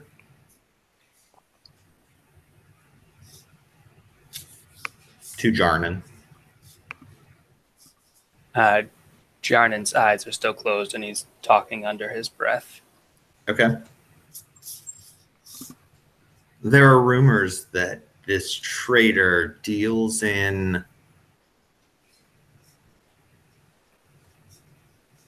unsavory dealings, and perhaps you hear a call to the God Emperor beyond loyalty to a crew or a captain, a loyalty to the Imperium and to what is right. And he kind of sighs and opens his eyes. I'm kind of in the middle of something. What exactly do you want? Well, I want what every member of the church wants: to spread the word of the God Emperor, to eliminate heresy and foul things from the Imperium forever. I'm curious if you feel the same dedication to purging the world of such heresy. That's pretty much my entire goal in life. Well, then it seems our goals are aligned. If you are interested in helping, then you can contact me here. He lays down like a data slate, and then he says, "Let's just keep this between us, though. It's important that I retain some degree of subtlety." He gets up and walks away, and assuming you look at the data pad. Yeah, I'm going to look at the data pad because I still have no idea what the hell's going on, which makes it really easy to kind of keep this under wraps. As soon as you turn the data pad on, a symbol of the Inquisition pops up. That's easily known. Anyone would recognize that. Something not not demonstrated lightly, along with essentially a local electronic inbox, essentially, to send a message, and that's it. It seems to be this data pad seems to be able to communicate with this person, and at least as far as you can tell, he works potentially for the Inquisition, or at least has a data pad that very likely was owned by the Inquisition. Okay, then. I'm gonna. How big of a data pad? Like something I could fit in my pocket? Yeah, I mean it's not big. All right, I am large cell phone size. Okay, I'm gonna kind of turn it over a couple of more times to make sure there's nothing else on it. No, yeah, it looks just standard data pad. Okay. Although if you look at it again, it's just the messaging. There is no Inquisition symbol. It's only the first time you open it. Oh, okay. Like what exactly does the message say then? If it's just the messaging. It basically there is no message. I mean, it's just literally like an open kind of email, essentially, sort of inbox that you can send communications to. So the guy, as he left, said, essentially, if you are interested in our mission, contact me. I gotcha. And now, without ever saying he was in any particular group, but then the data slate clearly suggests otherwise. All right. How much kind of knowledge would Jarnan have on the Inquisition? That depends. Like, as far as actual Inquisitors or agents, you would have very little unless you have that Forbidden Lore Inquisition. Almost everyone in the Imperium knows that the Inquisition, seeks out heretics and to destroy demons and those sorts of things. Someone as a member of the church would definitely know. It would kind of be like akin to, I guess I'm going to imagine, like, theoretically the Catholic Church is like, oh, there aren't exorcists or whatever, but then like people in the church probably know if there are those, like, let's say there were exorcists, like people in the church probably know a lot more about it than people outside. They know what they would do, or they've seen movies, or people have talked about, oh, you're possessed. But like inside you would know, like, here's how that works. You certainly would know like what the Inquisition is, and that it's certainly not something you drop all the time. But they do recruit from all walks of life and all types of people, including, the Inquisition is much like a rogue trader, except sanctioned by the church instead of by the administratum. Essentially, the Inquisition can do just about anything they want. So they have they can actually have unsanctioned psychers. They can there are even like heretical, they're even heretical Inquisitors who actually take demonic or Xenos items in order to use it against demons. So they think like the only way to combat evil is to have the weapons of evil. And then there's ones that are like super pious, that are like, we have to destroy all of these things or like seal them away. So there's like all breadths and depths of what Inquisitors will and won't do. But Inquisitors are basically like a rogue trader, except sanctioned by the church. They can pretty much do anything they want. They try to stay roughly hidden for the most part and not let people know who they are, because that would stop them from being able to do what they do. So they're kind of behind the scenes power players to root out heresy and traitors of various kinds. So that's I'd say you know all that. Yeah, sounds right up Jarnan's alley. A bit. Okay. So he's gonna kind of slide it into his pocket and go back to praying, and this time kind of speaking to the God Emperor about whether or not he should join the Inquisition or like get in touch with this guy to see what the hell he actually wants. Okay. All right, you continue praying. The carousing goes well. Was there anything particular you're doing while carousing?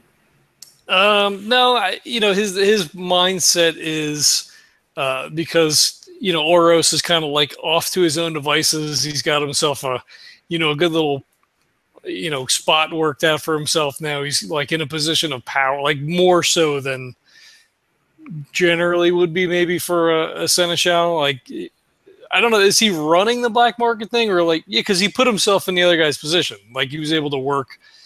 So yeah. It's more of a reminder that like you work for me and remember that you work for me, sort of thing. Okay. Like he's out having a good time, but it's kind of one of those like that I know that you're gonna do what I tell you to do. Yeah. You get from his demeanor that he's very well aware the only reason he can do what he's doing is because he can't be arrested because you have a warrant of trade. So yeah. he can really only do what he's doing because you allow him to.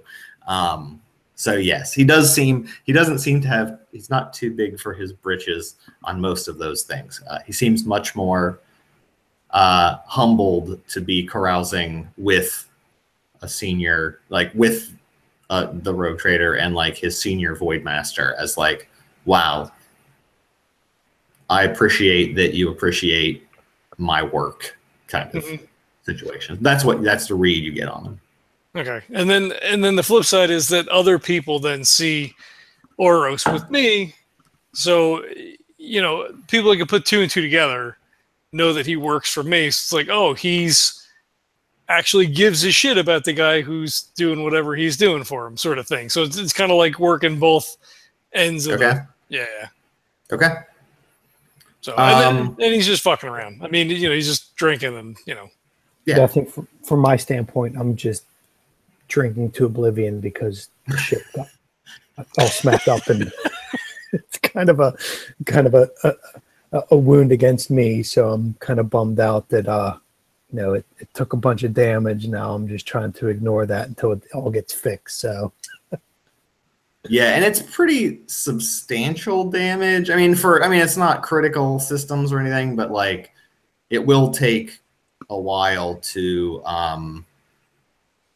repair. So you can essentially, I'll have to look up the rules on how fast things get fixed, but you gotta like at some point you'll have to like probably be stuck on Footfall for a little while. Yeah, so Emmaus is kind of thinking. Yeah, Emmaus is kind of thinking, wow, when I go back into work tomorrow, I'm gonna have so much shit to do, so I'm just gonna enjoy myself now until I can get back and do a bunch of work when we get back on the ship. That's fair. All right. As far as the map making or the void mapping, I'm going to do an extended test. So what we're going to do is you're going to give me 3 Forbidden Lore warp tests. Okay. Or I don't know if it's a difference. You could also do, I need at least 1 Forbidden Lore warp test because you're going to actually translate it into something. But alternatively, you could also do navigate warp as 2 of the other checks if you like. I don't know which one is better for you. That's your choice. I also have, and then, oh, sorry, not that the check is too much different, but I also have astromancy. I'm not sure if that would come into play as well. no, astromancy is more like knowing stuff about ships and the like space in general, not the warp per se. All right. Yeah, I wasn't sure. I took it because like navigators can do on the downtime. But yeah, astromancy is good to have. It's like, it can be called into like charting, but I wasn't sure if it was like charting the warp or just like straight up charting stars and like flight paths and shit. So yeah, more like stars, and like astromancy I use as kind of a catch-all for like, do you recognize what class ship that is? Do you recognize that particular captain maybe, or like rumors about various sections of the sector, stuff like that. All right. Oh, that'll come in handy then. So yeah, so 3 tests, and then let me know how many degrees of success or failure. All right. So we'll go ahead with Forbidden Lore Warp. And let's see. So we're going. So the first one is a 33 out of 58. So that's 2 degrees. Okay. Can I use fate points on these? You may. One per roll, but yeah. I have 1 fate point left. I only have 2. So. Oh, okay. All right. You can. So I'm going to use my last fate point. And I got 1 lower. So the second one is a 79 out of 60 out of 58. So that's what, 2 degrees of failure. Okay. And then the last one is fucking hell, 74 out of 58. Okay. Yeah. That's only going to be 1 degree, right? Yeah. Okay. So essentially what I'm doing here is I'm taking your total degrees of success or failure and multiplying by 10, and that's going to be the bonus that the navigators for Zarkov have. So they're going to get a plus 10 to their roll. I'm going to assume they're not crack. They are probably standard. So they're rolling against a 40 to essentially determine how real what you're telling them is, essentially. All right. Everyone cross everything. Wow. That's you got lucky. I'm glad I didn't give them crack, or they would have succeeded. Nope, they rolled a 48 out of 40. So they you take the map to Zarkov's to Salius. He passes it on to the navigators. They, as your ship's getting fixed, they're they're taking time to investigate it. They're doing their perceive the warp stuff. And to the best of their knowledge, it seems accurate. So Zarkov sends you a message that essentially says you're off the hook this time. If something like this happens again, consider yourself no longer welcome at Footfall. But we're now aware of this warp issue. My navigators seem to say it checked out. So I guess we have Chaos to thank for this problem. So he lets you off essentially with a warning in this case. Seems accurate to him, though. Seems like, yeah, okay, this is something we need to worry about. Very good. So in a quiet moment, Venari would grab him.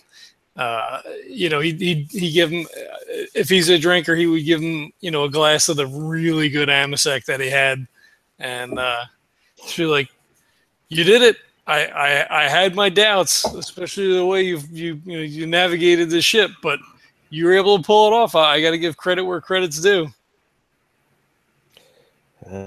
Thank you, sir. I rather that this credit was unnecessary, but at least we were successful in fooling those incompetents. Indeed, we'll have to make sure that we don't hit any other warp anomalies. He gives them finger quotes, in our future travels. You get the first one for free. And he just stares at you, and he's like, "The immaterium and the chaos is nothing to joke about, sir." Indeed, it is not. We had to fight a Chaos Marine was pulled from the Immaterium the last time we were in the warp. Geller shields failed, and it was not any fun. One of our former arch militant did not fare so well, and eventually ran off when we were on that planet. So let's hope the same thing doesn't happen to you. I am aware. I will just say that we are lucky that I was able to step in the last minute, and that the only thing that came through the veil was a Chaos Marine. Only. It's pretty sad when you're like, we're lucky the only thing was a chaos. It's like, fuck you. Oh, by the way, I forgot to mention, yes, you did crash into Footfall, but because of the panic, you didn't really notice. You arrived 3 days before you left. Yay! Wait, 3 days before we left? Yeah. Crashed into our own ship. Yes, it's not technically canon, I would say, but there is, in my world, a possibility of arriving, traveling back in time because of your travel through the warp. You'd be the best fucking navigator ever. Well, you got a 7 degrees of success, and a 3+ is supposed to be you make it in a quarter of the time plan. So I was like, if you got a 7, you literally get there before you left. So you did get 3 days. There we go. The problem is, it was, maybe that's why you crashed, because you didn't expect Footfall to be in that position. Right, exactly. Yeah. Days ahead, you didn't know. So, but yeah, so just for fun fact of the crew, you do notice that it was 3 days on the chronometer off. So you actually you got there faster than you left. I'm just too awesome. That's the whole problem. All right. I think this is probably a pretty good point to wrap it until next time, whenever you guys want to investigate what you want to do. Well, Venari promised Jarnan that he could go burn Heretics, so he feels like he owes him that now, considering everything that's happened. It looks like we didn't set up to burn some fucking Heretics, too. You know what I'm saying? I don't, because I'm sure you wouldn't have told me. That data pad's burning a hole in my pocket now. All right. It looks like it's just you and me, Emmaus. The navigator doesn't really care as much, right? He's snarky, though. Well, he's got to make up for the fact that he rammed into a station. Right. You got to at least try to put up some sort of shit, I meant to do that. Got us here early. We were behind. We were ahead of schedule. Like a glove. Oh, that would have been the best. If you would have done that, I would have literally just been I don't care. You get a bonus 20 to everything for all time. My problem is I was also trying to do a maze's job, so I was trying to dock at the same time as I came out of the warp. You're like, but I was pretty sure I could actually come out in dock. Right. It's like, no, please never try that again. That is, for the love of God, no one should ever do that. You're like, but I'm pretty sure I can do this. I can do it. They're like, no, that's not how it works. Please stop trying it. 50 crowns says I can do it. Maybe one day. If you would have gotten that perception, maybe you would have, right? You could have come back in time and have been docked. There's always next time. Yep. Save those fate points. Yeah. They reset every time. It's fine. Thank God I just burned both of them. I used to I literally never used them for any games for so long, but the Dark Heresy game, we have to use them constantly. I haven't burned one, like, because you can literally burn a permanent one to not die. Oh, Bessie knows. Oh, yeah. No, I know that. I got one of those too, so. Seriously? Yeah. So those are good. But yeah, I like everyone, because my Psyker has 5 fate points. Like, he has so many fucking fate points. Jesus. That's crazy.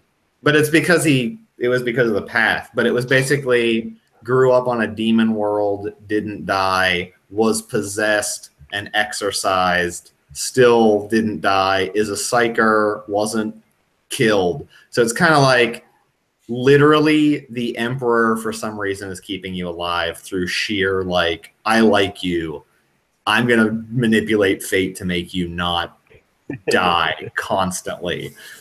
So I feel like there's a justification. So like the 5 makes sense. But yeah, I use so many fucking fate points because like, just like, fuck it, I'm going to reroll that.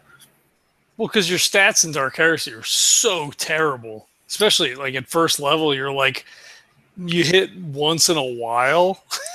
Yeah, it's gotten better. So they redid it. The second edition is a little looser. So it's a little better, but you'll still like you can still get fucked real fast with some bad rolls. So like, I mean, to be fair, oh, that's right. First level, your stats aren't great. I almost died by wheat. As in, Did you have a gluten allergy?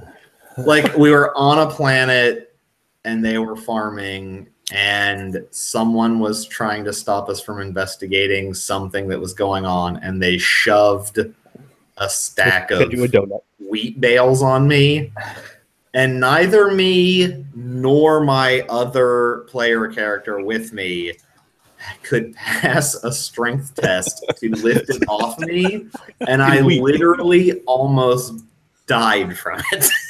Celiac, you have celiac disease. It was really bad. Also, then it got set on fire. So then, to be fair, it was flaming wheat that almost killed me. But for a while, it was just wheat. Oh, God. It was real sad. It was real sad. That's funny. So that was level 1. If I remember, isn't like a max level Dark Heresy character like a basically the equivalent of a level 1 Rogue Trader character? Yeah, pretty much. It used to be, at least, yeah. Yeah. Which is like, what? Yeah, it's a little, I think now, unless they've, I don't know what the max level looks like. I would say now, probably a half, like, I think it goes, they don't have ranks anymore in Dark Heresy. Like, the second edition doesn't have ranks, but like, essentially now it would be like a rank 5 instead of a rank 10 Dark Heresy character. It would probably be a Rogue Trader character, roughly. But yeah, you still get way better shit. Yeah. Like, no one like, I have a fucking auto pistol and a fucking shotgun or something. And then I had a chain blade and I had to acquire a chain sword, but a fucking Rogue Trader gets a power sword. So like, you're already starting with like, and like a hell gun is, or like a hell pistol is fucking nuts. Yeah. And that's what you get as a standard for a fucking Seneschal can get a hell pistol, and that will kill like everything with one shot because it has like 10 penetration. My Navigator has a hell pistol. Like, yeah, exactly, right? Like, and that's, to get a hell pistol, it's like so fucking rare in Dark Heresy that like to roll for that, yeah, like I think it's like so the difference is also like to acquire it in Rogue Trader, it's probably like scarce, right? Or maybe like rare. Maybe, yeah. But I think in like, it's like very rare or near unique in Dark Heresy because like you're not at that level of like, a Rogue Trader's like, fuck, I can get a hell pistol and goddamn, like I can just fucking throw a rock and find a hell pistol. Whereas like a Dark Heresy character is like, oh my god, this is worth millions of dollars. So yeah, it's like such a different scale on getting stuff. Is the bigger issue. Like equipment's really hard to acquire. But I think that so like the enemies also have the same shitty equipment that you have. So I mean it's kind of trading same for same to a certain extent. Yeah, you're not usually fighting anyone with like a fucking bolter. Whereas in Rogue Trader, everyone has a bolter. Everyone's like, fuck you, blah, blah, blah, blah, blah. Like crazy shit. But like if you see a bolter in Dark Heresy, you might as well just fucking like shoot. You have two choices: shoot yourself in the head, or just cry and run the opposite direction. Like, until you're really high level, like you're getting fucked by that. Absolutely.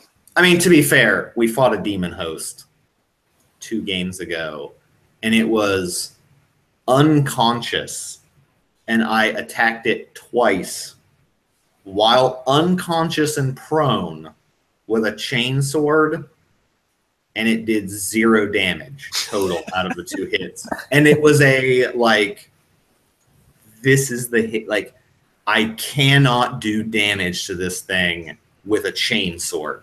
So, like, at some point, it's kind of like, I mean, that's a pretty tough enemy, but it was one of those, like, yeah, in Rogue Trader, though, you guys would have fucking just, like, one demon host, you could just fucking massacre that. It wouldn't last a round if it was it versus, like, the 4 of you. You just destroy it. That's why we're not playing Dark Heresy. That's right. That's why I have to throw, like, actual Chaos Marines at you and shit. Fucking real demons. Yeah, well, nerfed Chaos Marine, to be fair. Yeah, that's true. But still. Cool. Next time. Yeah. All right. I enjoyed the fact that Zarkov engaged other members of the party, because that's always like the sticky wicket, you know, when we're doing a game like this, and it comes up repeatedly as we play. So I like, for me, it was cool. For everybody else to, like, well, I guess except for Emmaus again, to be engaged with you know, on a primary level with the NPC. So I thought that was cool. I'm gonna find a way. I will look at your background and see if I can find it. Yeah, I think I have some ideas now that you know, I think originally Jesse was going to play the Navigator, so I think I have some ideas. So I'll send that to Neil, because that's how I originally built the character, because Jesse was a Navigator. So I think there's a way to do that. But I think the fact that we crashed into the station that kind of distracted me. So it played into my character anyway. So I think the way that the roles took it, I think it was really good anyways, even though there wasn't that interaction, you know, that, you know, Jarnan had and stuff like that. So I think it worked out good just because of the roles we had. But I have some ideas, so I'll send them over to Neil and Jesse. Yeah. I don't know if some organizations or groups that also would be more your people to also weave in, because I kind of like to weave in additional, like, subplots that are specific to different characters too. I think specifically was when Jesse picked the Navigator originally, it was the black ship thing. So I think I'll send that to Neil, because I had some ideas originally. Now that we're back on that, I think that would play really good. Yeah. So yeah, I actually was talking to I messaged Bessie briefly about it. Is that because I think our original connection was that you were also interested in Kynok's birth ship. Yeah, exactly. And his birth ship is a black ship that they are the ships of the Inquisition. Yeah, and Kynok's house. Yeah, exactly. Yeah, and then Kynok's house is also specifically navigators for black ships. Gotcha. I forgot. Sorry, I forgot that background. Oh, no worries. But yeah, that's I wrote like a 2-page backstory. That also works really well for the newly introduced potential Inquisition. Exactly. Yeah. Well. Yeah. I think that works out really. Yeah, that's the only reason I kind of spread that, is because I was like, all right, well, that could tie like Jarnan, Kynok, and Emmaus. Yeah, so you get all 3 of them kind of tied into that. So I think that works out really good. Yep, all of you in Fuck cahoots you, against your Venari. captain. I'm feeling kind of lonely over here all of a sudden.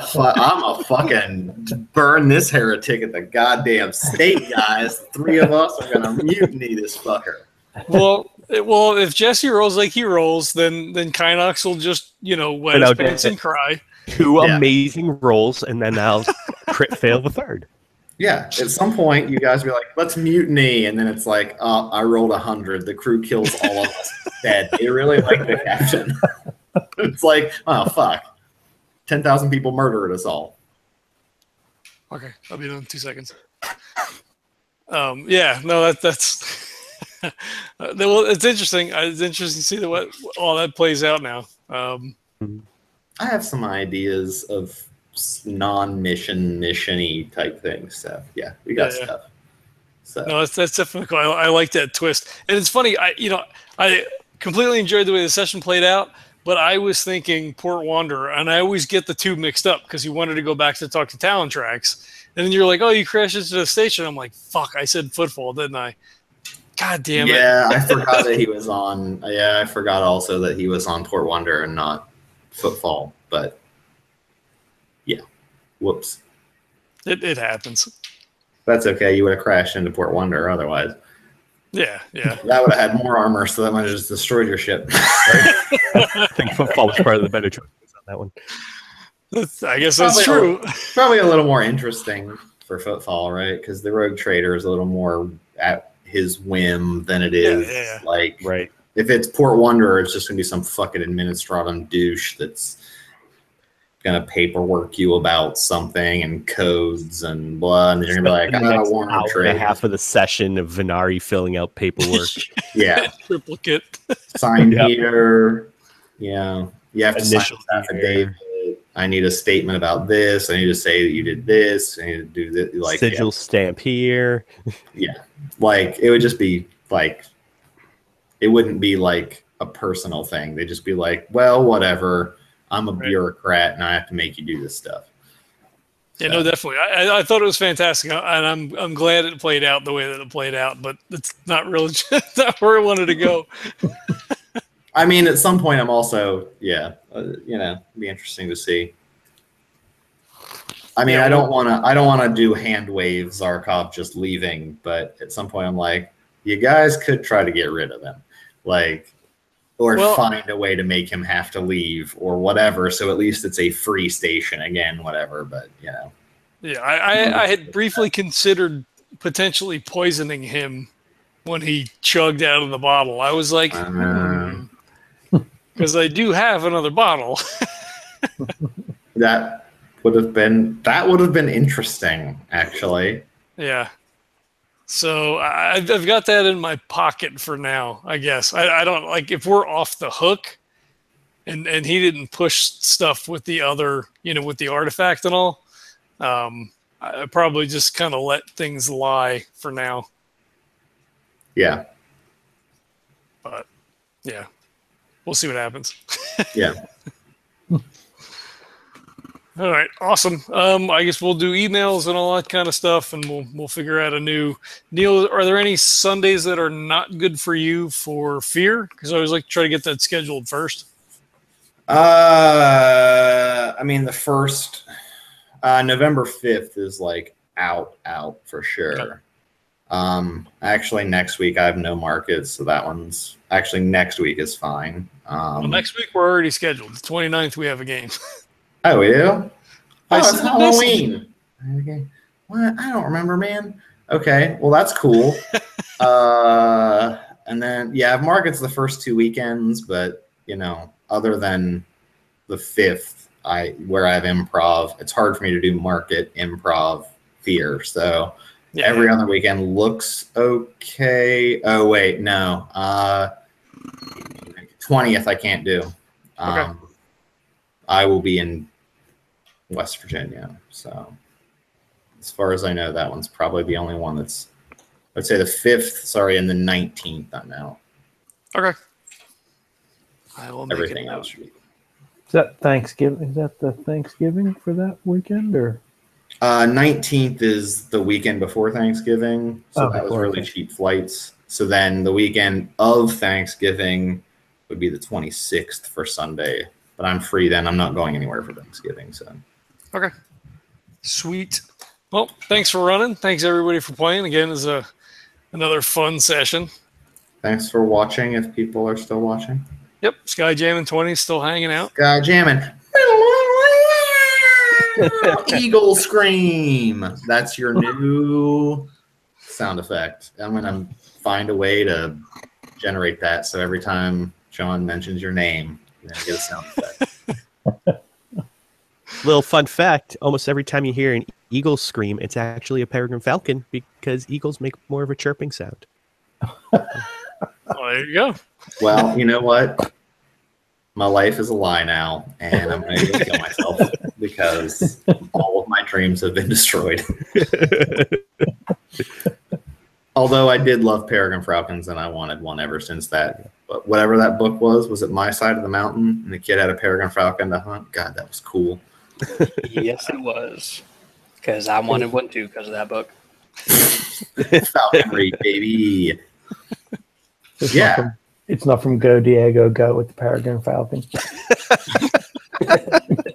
Or was it not a peregrine in Dark Tower also? Yep. Yeah. But mine was all my side of the mountain, which I thought was the coolest book ever. And now I'll probably read it and think I was a moron for thinking it was good, like everything I liked when I was a kid. So That's all fair. right. I think John has to go, and I should probably go. All right. Thanks everybody for checking it out. Thanks Sky Jamming 20 for hanging out in the chat. And maybe we'll get some more of you folks in the chat next time around. It's a little distracting doing both, but we like to see you around. Again, if you can leave feedback, rate or review on iTunes or Stitcher or whatever pod chaser that you're using, the podcatcher. We appreciate that. It helps us out a ton. And thanks for watching, and we'll catch you next time.